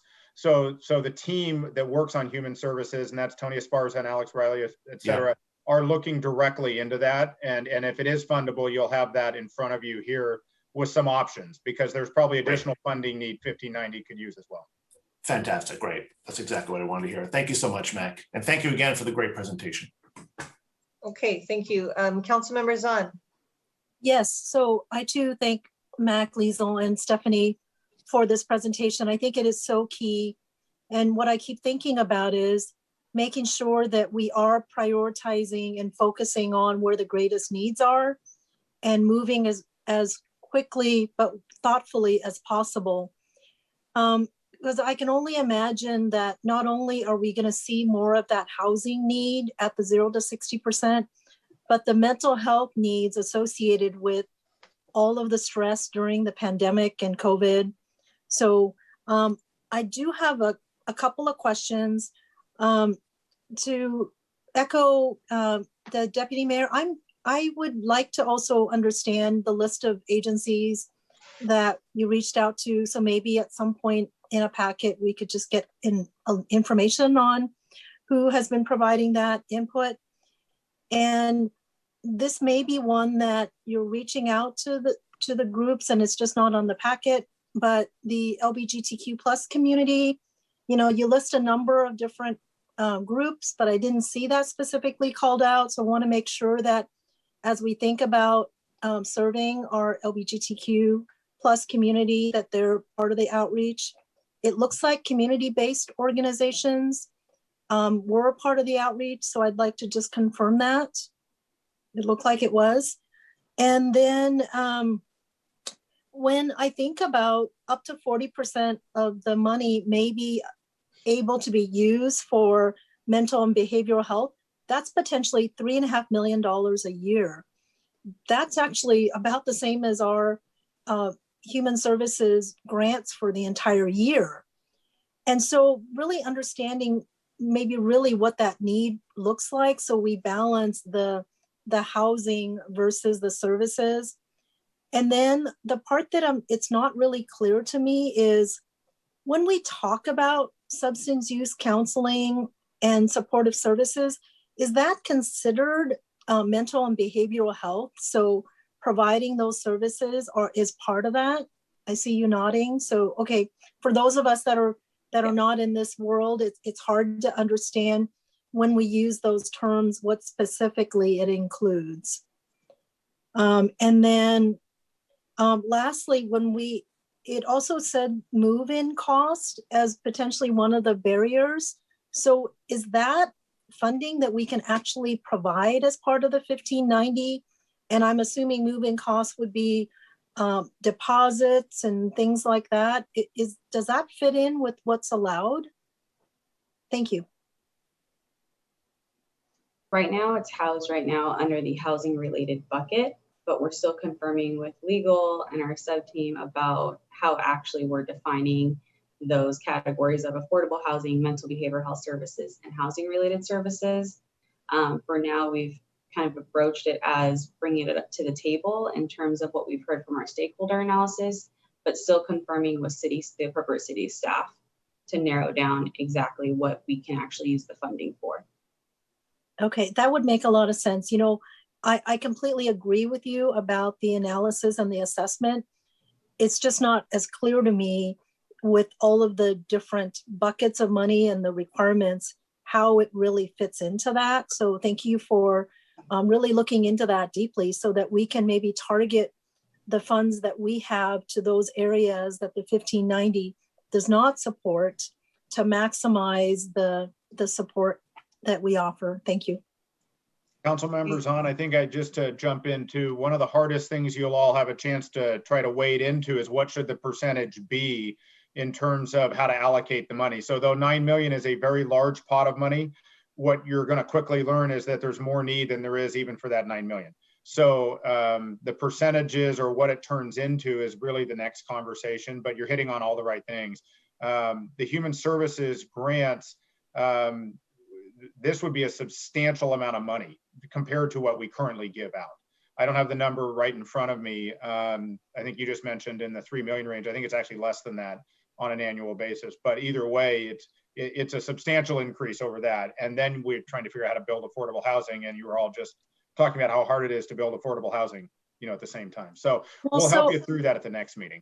Yeah, and I would just say that when this first came up, one of the things we did talk about is that if we see an immediate need, bonding against the revenue so that we can take advantage of the funds to be able to leverage purchasing or building housing at more affordable rates today than it might be, 4 years from now. So I'd like to see that in the mix as well. Thank you. Councilmember Lee. Thank you, Madam Mayor. I got two questions. One is I support the question regarding the stakeholders we've been talking to. I think you touched on all the very, very relevant groups and issues. I like what you addressed, the groups, the people, the services, and the stakeholder nature. Except, I would like to see a list of the actual stakeholders you have, connected with. I think that would be good because, I'm sure we have some other maybe additional crazy ideas that we can, ask you about if we know who you have contacted or you haven't. The second point is I'm a little bit not quite sure about the 60-40% split. You mentioned 60% has to go to construction, 40% goes to the other things, but I'm not sure what are you going to do first and what is going to happen and how is the other one going to be worked on. I'm not quite clear. Even just when you first addressing Councilmember Zhang's question about whether it be the rent or the voucher or mental health versus actually building the facility that relates to all those things that we're talking about, like mental and behavioral health related facilities. So how do you plan to do those things? Are you going to wait until the construction is all done? Or are you going to do the services concurrently? Or, what's your thinking? So a couple things on that, Councilmember Lee. Thanks for the question. In terms of answering that, I think the best way to answer that is we're streaming towards setting up a process where someone could apply for access to the monies. That could look like, for example, on the human services side, either another funding round or using the current process with the Human Services Commission, or it could be something through the City Council. But in trying to organize all these different entities that are trying to access the monies, including some of the affordable housing developers that would like to be able to subsidize units, we're working towards a process that the council can approve that will allow people to then apply for those funds. In order to help guide them and help them through that, we're going to try to work with you all at the next study session, and then as many as you all will need to set priorities around how you want to try to divvy up the monies and or what your highest criteria, variables, priorities for the funding actually are. That way we can help guide this in a little bit more efficient manner for you so that when you actually have an application, you have an idea of the context that it fits within. So it won't be the staff that will be deciding that. It will actually be you all that will be setting some priorities and some parameters to help guide that work moving forward. But I would like to assume that you would give us some guidance, whether there's more readiness to go construct, or maybe we have opportunities waiting for us to provide the service. Which part, 60% or 40%, can be more ready, more productive, or more constructive, for us to be telling you where to go spend the money. Right, so you would be looking at both parts, I would assume, concurrently. So you'll be getting information and back to us. Say this, what your observation is. This is where maybe the money can be spent on. Right, give us a choice. So absolutely, Councilmember Lee, we will be bringing back a recommendation for you all and sort of what the basis for that is. And when we do that, just to reiterate, those priorities can change year to year. So as we start in this program, we'll be giving you our best thoughts about where we should direct the funds in the short term, and then periodically be coming back to you, as part of each year's process or whatever that turns out to be. Okay. As the opportunity presents itself, and the money can be kept there, right? We don't lose it. If we no, that's right. Yeah, that's right. It's going to be the accumulated. Thanks. Okay, thank you. Councilmember Barksdale. Thank you, Mayor. Thanks, Mac, Liesl, and Stephanie for the presentation. Just, I had a few questions around outreach. How are we, so when we go to the agencies, are we talking with the individuals that agency serves, or are we just talking with sort of agency staff? Stephanie, do you want to jump on that one? Yeah, great question. So we actually have started talking with folks with lived experience as well. which will be more incorporated in the April analysis as well. So more to come. Awesome, that's good to hear. And then in terms of identifying gaps, excuse me. So for example, when it comes to the eviction assistance, for example, I had heard that one thing that's happening in the community right now is to avoid getting an eviction because of the impact that an eviction has on your ability to rent, that people are just leaving.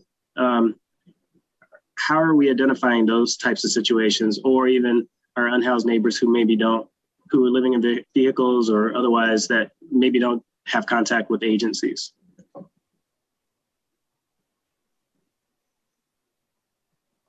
That's a great question. So for the eviction prevention piece, we're reaching out to agencies that already offer eviction prevention support and assistance to hear feedback around what we need around eviction prevention, especially during COVID-19, like you mentioned, everything that's happening with the pandemic. There's a lot of needs around what are we doing, and not even in terms of just funding, but even providing legal services that I'm hearing throughout the communities. So we'll be incorporating that a little. I guess we'll incorporate some of that some more in April too. And then what was the second piece of the question? It was really just, I guess the root of it was, how are we reaching out to folks who maybe don't have contact with the agencies to make sure that we're really getting a good picture? Yeah. I think that's a good question for as we continue to develop what the lived experience outreach looks like over the next few weeks. And as we start doing that, I could even incorporate it into some of my work that I do in providing direct service and support to those that are marginalized living outside. So I think that would be a really good strategy for us to use going forward in the weeks to come. Awesome. And last question for Mac. You had mentioned the technology. I mean, sorry, you know where I'm going now, but you had mentioned the ideas around distributing funds and maybe through agencies or other approaches. How are we considering any sort of innovative approaches, technology that might help us do that? What we're thinking right now is trying to set up an organized process. The how of that process is probably yet to be determined. So we have a number of people that are knocking on the door right now saying, hey, we know City of Bellevue adopted its rights under 1590. How can we access the money? And at this point, we don't have a place to take them other than to call my department. So we're working on if the council wants to put somewhere between more than zero, but not more than 40% of the money into an affordable or a human services, what does that look like? Should that be a human service commission process or something else? And so there's some things we need to bring back to you on all that. The technology piece of it, in terms of trying to reach the most amount of people or the people in greatest need or that, we're going to be working with all of our staff and any other ideas if there are groups we should be talking to because we're not reaching the right people. That's probably the next phase in the process. Okay. I just want to encourage it, looking at ways that we can leverage technology to help make that happen too. Thank you. Councilmember Robertson. Thanks. Good presentation and good discussion. So on the outreach, I'm really pleased that who we've been reaching out to and who we are planning to reach out to.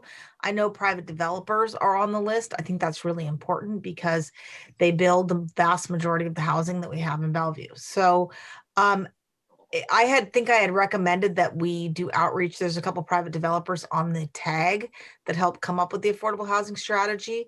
Are we doing outreach to either them or the full tag? And then also, have we considered doing outreach to the master builders, the realtors, Rental Housing Association, the school district, the chamber, maybe as a representation of major employers and the like?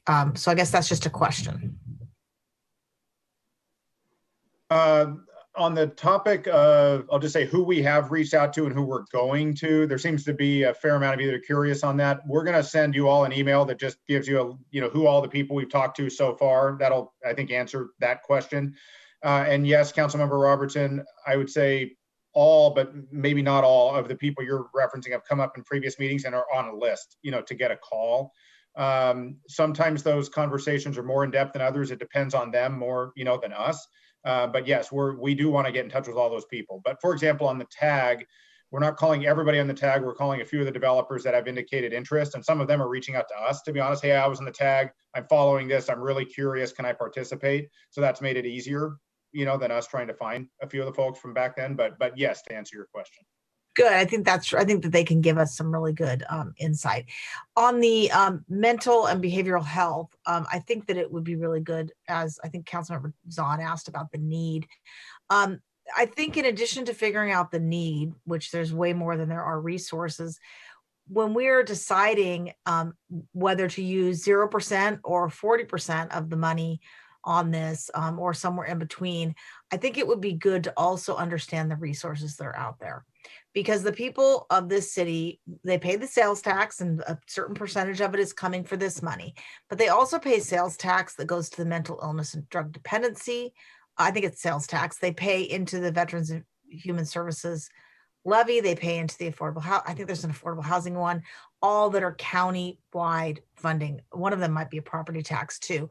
So, and then there's state funding. State has always taken a big role in this. So I know there's not enough, but I'd like to see a list of, with, you know, dollar figures of the different resources that we have, so that we can identify the gap and how much of the gap is that we could fill, and how much is already, how much of the what would have been a bigger gap is being covered by these other resources.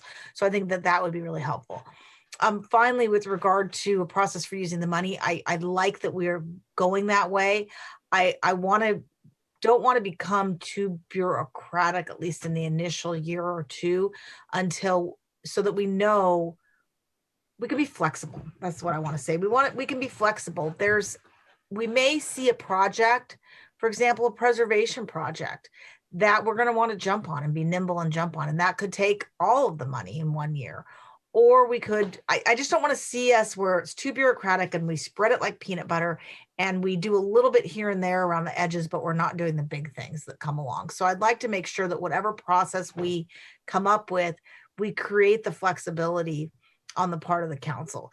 And also with regard to using this for public-private partnerships, it may be not always asking people to apply to us. I mean, for operations money and things like that, yes.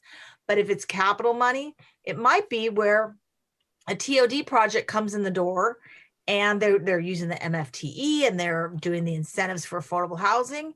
And we could approach them and say, hey, we see you're building at 70% AMI. If we gave you X dollars toward this, could you do 10 units at 60% or whatever it is? I think that we need to make sure that we're open for dialogue as well. So if you have any comments on that?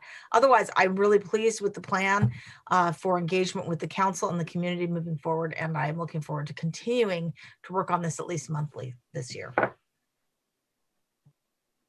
Okay, thank you. Councilmember Stokes. Yeah, very good conversation. Thanks, Mac and Stephanie and Liesl. This is, it's been interesting listening, listening to the program and how it's going forward and listening to other council members. And I agree with a lot that's certainly has been said, and I appreciate what Councilmember Robertson just said in terms of flexibility and all. It's to me, it's something that maybe it's not exactly what we thought this would be when we were going into it, but I think actually it's something we're moving into areas that we really need to be into, and to be engaged, to address homelessness and people who have who are helpless, people who need human services. This is, and something we have to keep in mind is this is just not a bucket that we can just do about anything we want to do. And it gives us the ability to deal with and work with a group of the community we have just real hard time otherwise. So I think it's a great thing we're taking advantage of this whole thing. One of the questions I have, and I think we in some of the conversations we kind of talk about as if I think the 60-40 and the concept of this is all kind of tied together. So it's not as if you can take, to my understanding, you can't take the 40% and launch some programs with people who are not connected with the housing units. The idea is that the reason is for the people down lower in the categories of housing and availability, is that the services are to help people who need to be have a permanent housing. Actually, as we went through the process and went through the presentation, it's all tied together. So in order to keep people, have people become successful in housing, we need the services, and those are connected. So I think that we just have to kind of look at this as not two buckets that we can go off and do things differently. They are interconnected, is my understanding. Is that pretty much right, or am I missing it, or what's your assessment of how these two things are put together? It's my reading of the legislation, for one thing, and what's been talked about. And I think it does give us an opportunity for something we really haven't done before, and we need to do. So what Mac or Stephanie, what's your response to my question about the 60-40 and how it's tied together in spending or implementation? So thank you, council member. It's a very, very good question because these are the things that are coming up right now. What we are going to show you at the next study session is that there's a relationship between wanting those services directly on site and having them be most effective. So the likelihood is that that's the model that you would want to do in any event. But our understanding is that the two are not directly linked and connected, though the narrative out there is that they are, because a number of people that have more developed 1590 work programs are suggesting that they're planning on spending all the money in an interconnected way. So we're actually breaking down those questions for you, and we'll have more definitive answers, but I don't believe there's a legal requirement in the bill that says only those people living in the building can access the service down below. It's more about providing the services and having the relationship of having the services on site for the continuum of care model to work best. Right, right. Yeah, because these are people who really have trouble maintaining, permanent housing without resources and without the continuum. So I think that's, it's a good way to explain it. I think that's, I think it's exciting. I think it gives us an opportunity to do things we just haven't had before. So looking forward to it. Thank you, Councilmember Stokes. So I have so much to say and I want to keep it tight. I don't want to take up too much time, but I really appreciate the presentation and all the work that you're about to do on this. I realize this is going to be a tremendous amount of work. There are so many buckets that you need to evaluate and allocate the funding towards, and that's going to be the real challenge. But I want to, when I look at what we're doing in Eastgate and the supportive housing that we're putting in there and the homeless shelter and the hope that we can get people stably housed and solidly on their feet, and that's going to take a lot of services. And this money can pay for the services required to help those people be successful. And so I want to make sure that we're looking at all the kinds of services that we're going to need in that environment. And Councilmember Robertson referenced MID. I'm the representative for MID, so I know well the programs that the MID dollars pay for. And I'm looking at a pilot project that was done 2 years ago that was very successful with the chronically homeless. So, we should be looking at the programs that we need. And I know you'll be talking to all the providers there and the people with the professional experiences to what kind of programs do we need to fund in order to get the support for this population that they need. I hope that there is an emphasis on same-day services, same-day treatment services for people, so that if they want to address any addictions that they have, they can get the service right then and there, and they don't get put off for a month. I hope that we can pay for some sort of a housing navigator. I know there's a company called Housing Connector that the county uses right now that's been very successful in connecting very low income individuals with housing that they can afford in the region. And so they have a great computer program that they're using to find these housing opportunities. But I love the goal, Stephanie, that you said about enhance housing stability. You know, that's a great goal to have. And I think that we've all expressed support for that. So I think those are all my notes, but I'm looking forward to seeing this progress and helping all those individuals that we really haven't been able to afford to help in the past. So thank you for the presentation. I am going to look at everybody here and see if anybody has any more questions or comments. I'm not seeing any. So does staff want to have one last say here before we move on to the next item? No, thank you, Mayor Robinson. We're excited to keep moving forward. Thank you for all the comments tonight. So we'll see you in April. Okay, sounds good. Thank you very much. All right, we have a land use ordinance 6569 that we saw earlier that we're going to go over, and I'm going to have Mr. Miyake introduce, and Kathy, I know you're going to be speaking to us on this too. So Mr. Miyake. So thank you, Mayor and Mayor Robinson and council members. As you mentioned, this evening staff is seeking final action from the council by way of ordinance 6569 to approve with conditions the Eastgate Office Park rezone. This matter was last in front of you on February 16th for the initial consideration. With that, I'm just going to go ahead and turn it over to Kathy Garlar, our city attorney. Kathy. Thank you, Mr. Miyake. Good evening, Mayor and council members. As Mr. Miyake just said, the matter before you for a decision tonight is a decision on the Eastgate Office Park rezone application, which is an application seeking to rezone approximately a 14-acre parcel from office and community business to office limited business 2.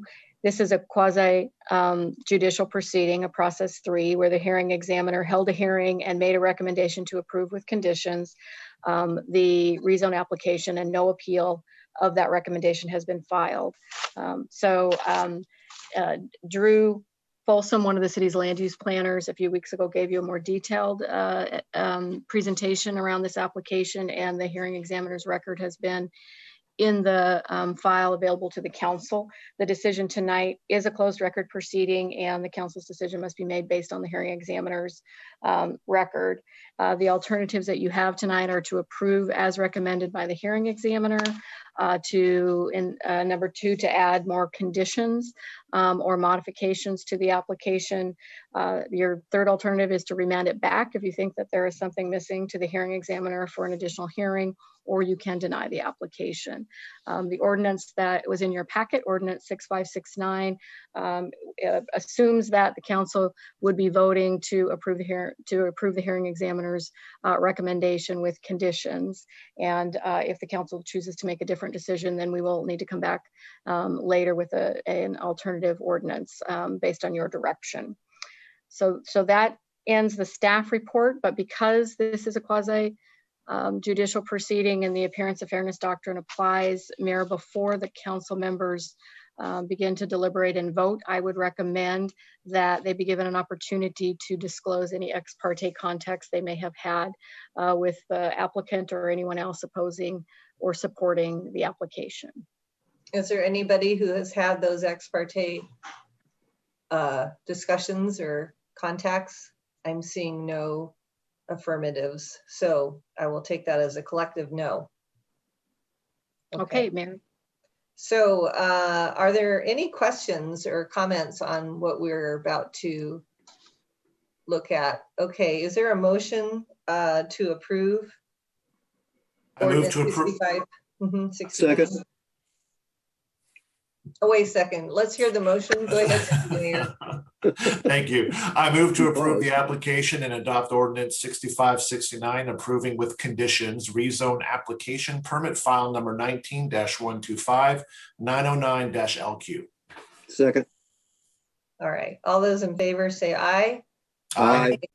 Any opposed? And it passes. Thank you very much. All right. We have one more item. This is about the Good Neighbor Agreement Advisory Committee appointments. Mr. Miyake. Yes, thank you, Mayor Robinson and council members. You have one item under the other ordinances and resolutions and motions, item number 12. And this evening, council is being asked to appoint 2 resident at-large members in order to finalize the member composition for the Good Neighbor Agreement Advisory Committee. The council appointment of 2 members is a requirement of the Congregations for the Homeless conditional use application. So this evening we have a number of folks here for presentation of these 2 members. We have both Liz Stead and Tony Pratt, as well as Mike Brennan. So with that, I'm going to go ahead and turn it over to Liz. Liz? Thank you. One moment, I'm going to go ahead and share my screen with the presentation.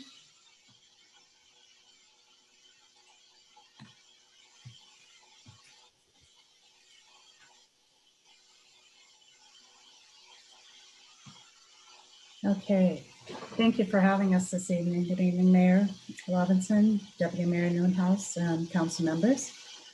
I am here tonight with one of our senior land use planners, Tony Pratt, who is also the project manager for the conditional use permit application for the Congregations for the Homeless project.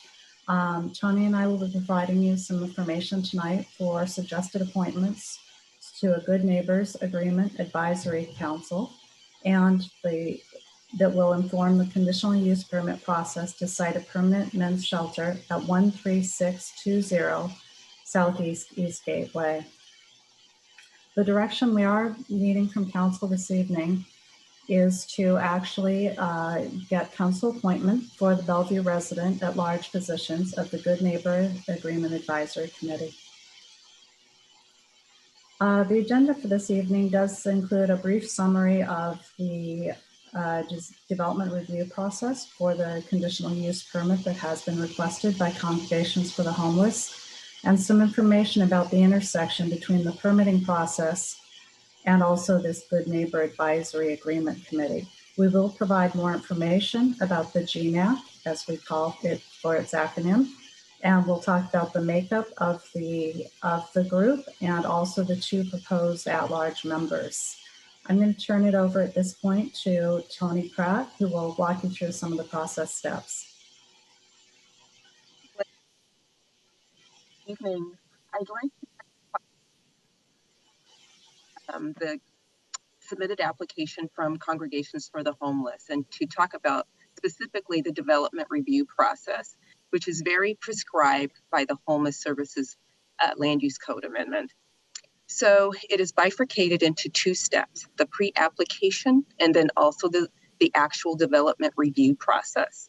So I'm going to start tonight to talk about the area in blue, which is the pre-application timeline. And so Congregations for the Homeless has essentially completed everything under this timeline. They met with us in September and we held a pre-application meeting. We then held a subsequent pre-application community meeting that was very well attended on November 5th. There were approximately 110 attendees on the phone call, and really showed a lot of community interest within the community on this topic.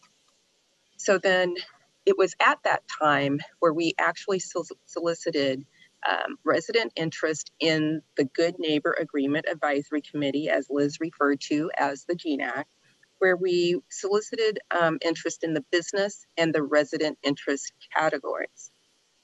So now moving on to the development review process itself.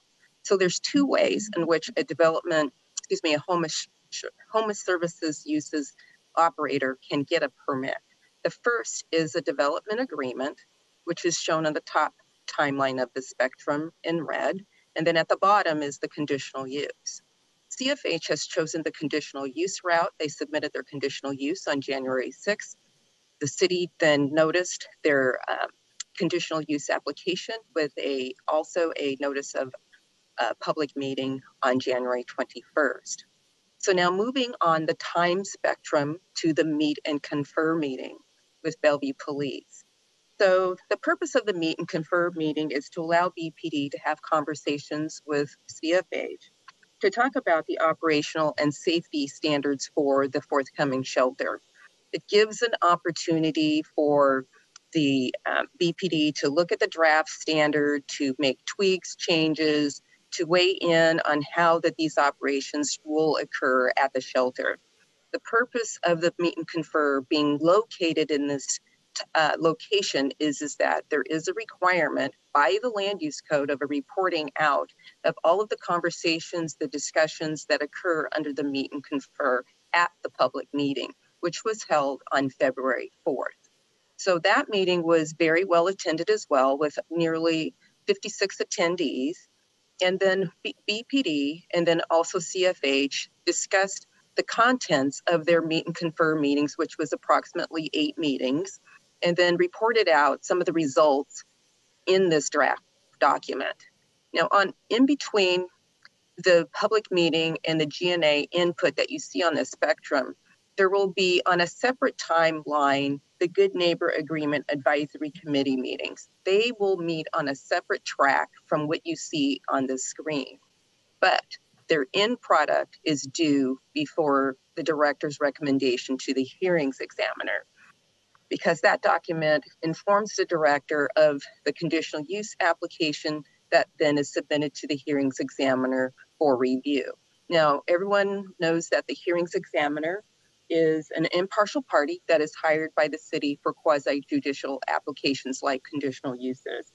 The hearings examiner oversees the public hearing and is at the hearing that any person may participate by submitting written comments to the director, submitting written comments to the hearings examiner, and then also providing oral comments during the hearing. The hearings examiner considers the recommendation and the public comments, prepares the record, and issues the decision on the proposal.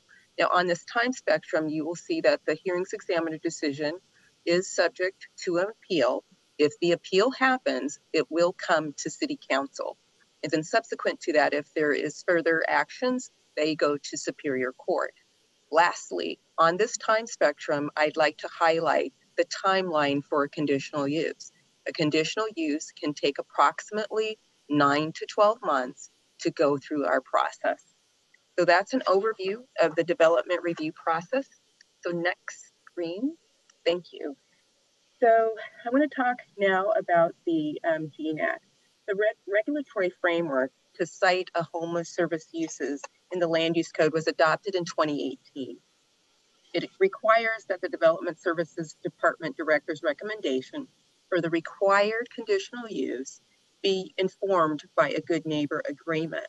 This agreement will address operational and communication commitments tailored to the Eastgate campus site. The agreement is formed by the Good Neighbor Agreement Advisory Committee, or again, GNAC, with the assistance of a technical committee team. Next slide. So what is the purpose of the GNAC? What is it supposed to do? So the purpose of the GNAC is to foster communication between the community and the homeless services operator. The GNAC represents the community, neighborhood, and citywide interests. It ensures that issues of importance are identified early in the approval process. The GNAC considers the community, adjacent land uses in the area, and provides design guidance. Lastly, the GNAC participation is streamlined and integrates with the conditional use process and the time spectrum that you saw earlier in this presentation. Next slide. So the GNAC member composition. At this time, we have 5 residents within a 1 mile radius, 1 representative from the Bellevue School District, 3 business representatives within a 1 mile radius, 1 individual with experience with homelessness, 1 representative from the human service community, 1 operator representative, 1 funder representative, and 2 residents at large with council appointments, which are intended to represent citywide interests. So I do want to highlight that the GNAC members may represent multiple roles on the advisory committee. And then also I'd like to direct council to attachment A of the agenda memo, where there are more specifics regarding who is filling these roles. Members were chosen who expressed interest in assisting with the GNAC and have been appointed by the Development Services Department Director after confirming residency and proximity requirements as appropriate and as required by the Land Use Code. So next slide. So the Land Use Code also envisions a technical support team. So what that means is that their sole purpose is to support the GNAC by providing subject matter expertise. The technical support team is composed of up to 6 members, primarily from city staff from Parks and Community Service, Fire, and Police. The team will also include up to 2 members from either faith-based or non-governmental organizations and will include representation from the proposed shelter's closest neighbor, Plymouth Housing. Lastly, one of the important team members for this team is a neutral facilitator who will help the GNAC move through the complex material and information. We recognize that this is going to be a challenge for the facilitator to help the GNAC get through the material envisioned in the Land Use Code while still meeting the timeline of the permit review, but are committed to working with the facilitator and the committee to achieve a high quality, informative product to inform the permit review process. So this concludes my portion of our presentation, and I'm going to send it back to Liz. Thank you, Tony. Appreciate that. Tonight, we are asking council to consider 2 Bellevue residents to represent the city at large interests as required by the Land Use Code. This recommendation attempts to balance the need for timeliness in forming the GNAC with making sure that we have good at-large representation. Both of the individuals in this recommendation have shown interest in the shelter and have requested to be involved in this process. James Porter and Pete Bryan are being recommended for council consideration and potential appointment. They both bring a strong commitment to the city and our continued success as we endeavor to move toward a good neighbor agreement.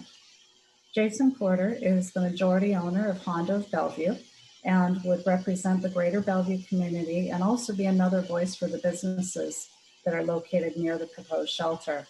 He would join 3 other representatives from the nearby businesses to continue to balance the committee.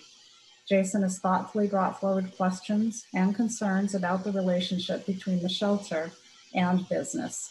We appreciate that he will bring strong knowledge of the area and the business community, along with an interest in finding an agreement that will recognize the specifics of the site and adjacencies.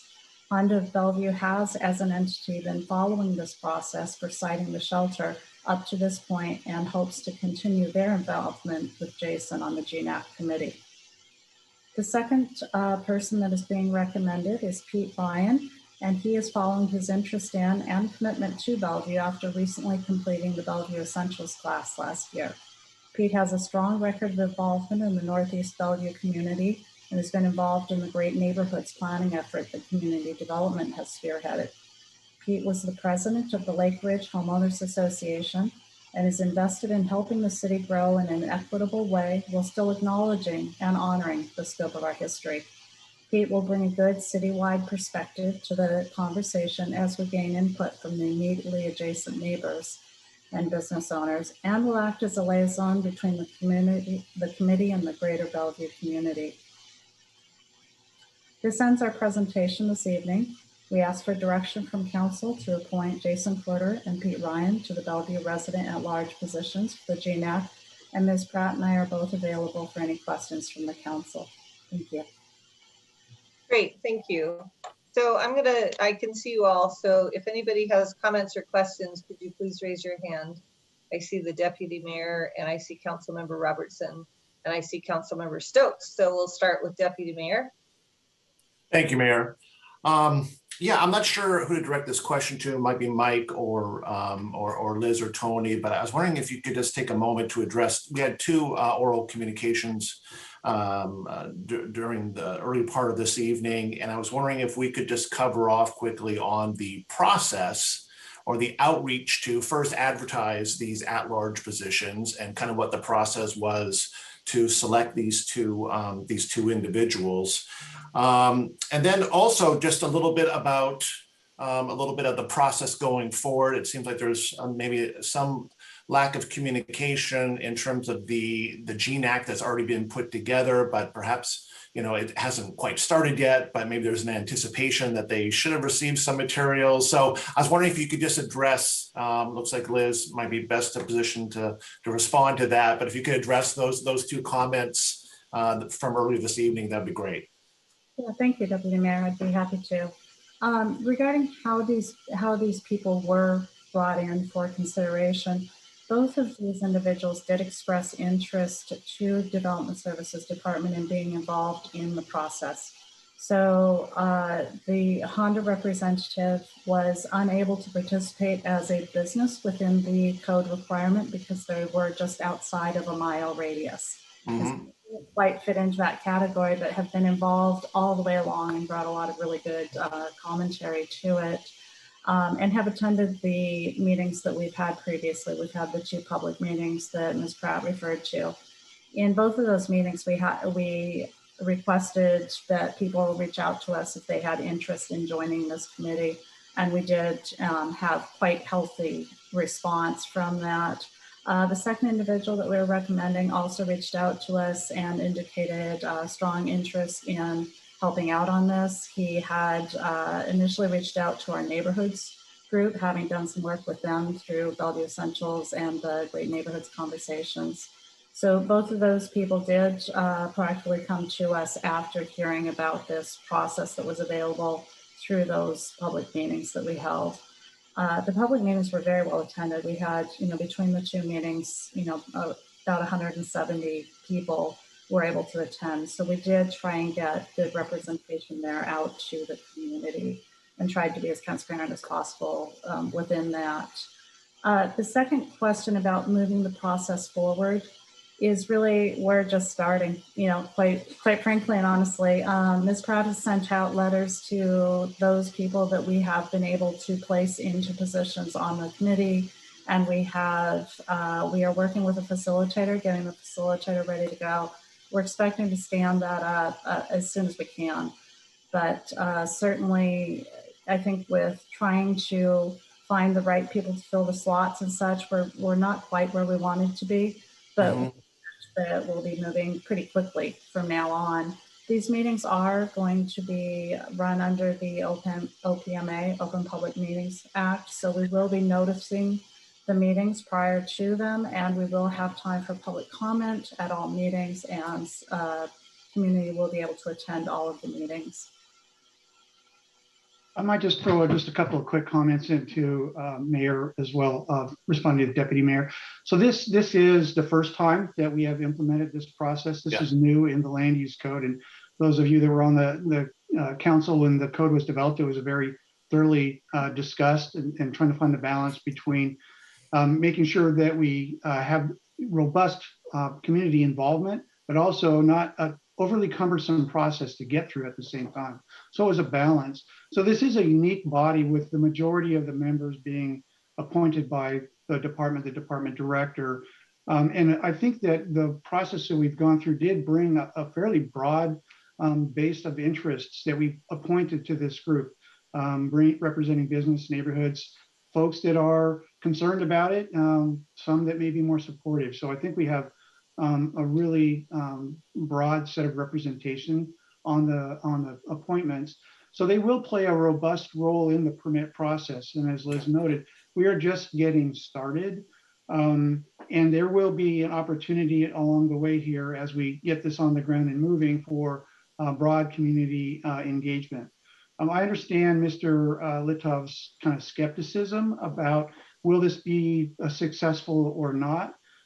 In all honesty, I have a certain amount of trepidation as well. I want this to be a successful effort, not a divisive one. And that is the goal, to make sure that we are bringing those voices together and finding a place where we find compromise sometimes, but resolution to move this forward. And this is an important service that the city needs, and that's been understood. So we're working hard to get this in place, to get information out to those that have been appointed to the group, and we're ready to get to work after we get the final 2 positions appointed. So thank you for the question. Great. Well, thanks, Mike. And thank you, Liz, for that further explanation and insight.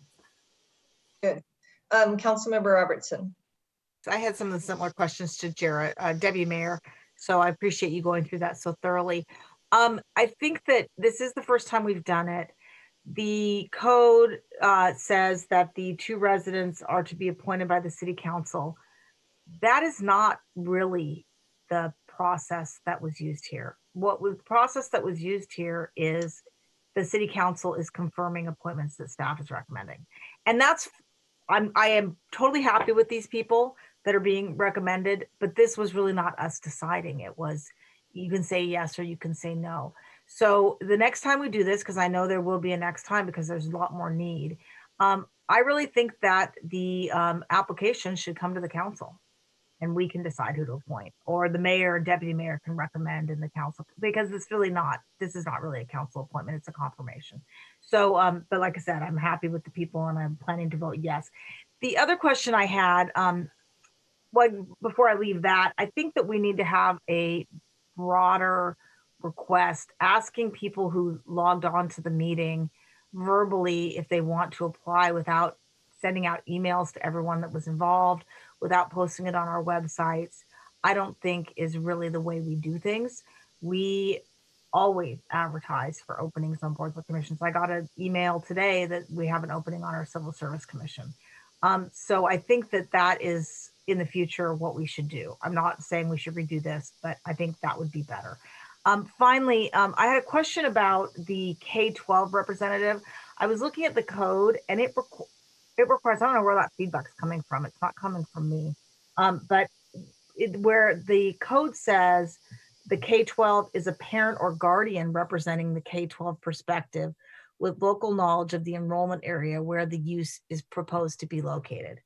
I really like Melissa DeVita. I think she will be a great representative. My question is, I know she's the deputy superintendent, does she also meet this criteria? Because that is who is supposed to serve on the committee. I can address that question. She does meet the criteria. She has a daughter in 10th grade at Sammamish High School, so she fulfills the K through 12 perspective. Mm-hmm. And then we also thought, because of the homelessness issues that are presently within the Bellevue School District, that she would bring some knowledge of the homeless bases that the district is facing into this GENAC process. And do you consider that to be close enough for local knowledge of the enrollment area? I would think that would be someone who has kids at Woodridge, Eastgate, Somerset, or Tyee Middle School, or Newport High School. That's the enrollment area where that's located. I'm not sure which schools they go to, but I think it's those. I don't think it's Sammamish. Well, I can only say that Melissa's daughter goes to Sammamish High School, and that the way that the code language is written, it's just specifically says K through 12 perspective. With local knowledge of the enrollment areas where the use will be located. I'm okay with it as is, but I think we need to justify that a little bit better next time, because that's not really what the council intended. I think Melissa's going to be great, and I want the homeless families that are in Bellevue School District to be served. But that's really not what the ordinance says. So, but I'll be voting yes. Thank you.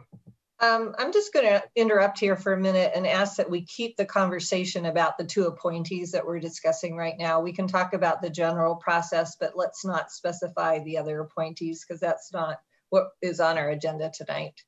Councilmember Stokes. Yeah, I approve both of these appointments. I think there's a little bit of semantics here in terms of the process.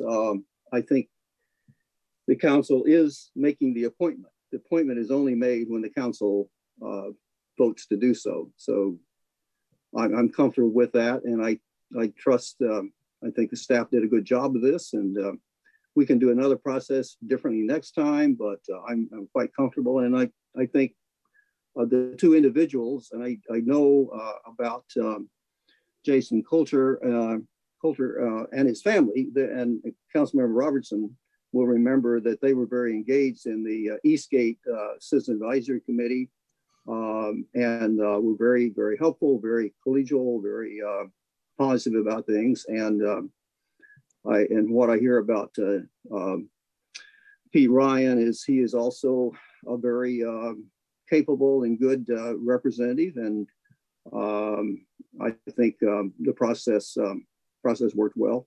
So I'm comfortable with it and looking forward to getting through the semantics, getting through the process, and actually getting to the business at hand. So I will vote for both of these. Thank you. Are there any more comments or questions? I will say that, okay, Councilmember Lee, you go first. Thank you. I support the two individuals 100%. And but I do feel that Councilmember Roberts made a very good point. And I think this, we happen to have two good persons that we all support this time. But just, for the future, we never know what kind of people will be applying, right? So we need to follow the intention, the rules that we have established. So I appreciate Councilmember Stokes' sentiment, absolutely. And I don't think we disagree with that. Yeah, but I think Councilmember Robertson made excellent point. Thank you. Thank you. So I'll just say the deputy mayor and I were consulted on this before this recommendation came before council. And it was more than just looking at two names that were pushed to us. There was conversation and there was, analysis of the choices. So these were two people that we felt were the best of the people that were proposed. And so I'm glad to hear you do too. So it was more than just a staff process. Okay, any more questions or comments? All right, can I have a motion, please? Yes, absolutely. I move to appoint Pete Ryan and Jason Corder as resident at-large members to the Good Neighbor Agreement Advisory Committee. Second. All those in favor say aye. Aye. Aye. Any opposed? Terrific. All right, well, that is the end of our meeting. Thank you very much. Great conversation tonight.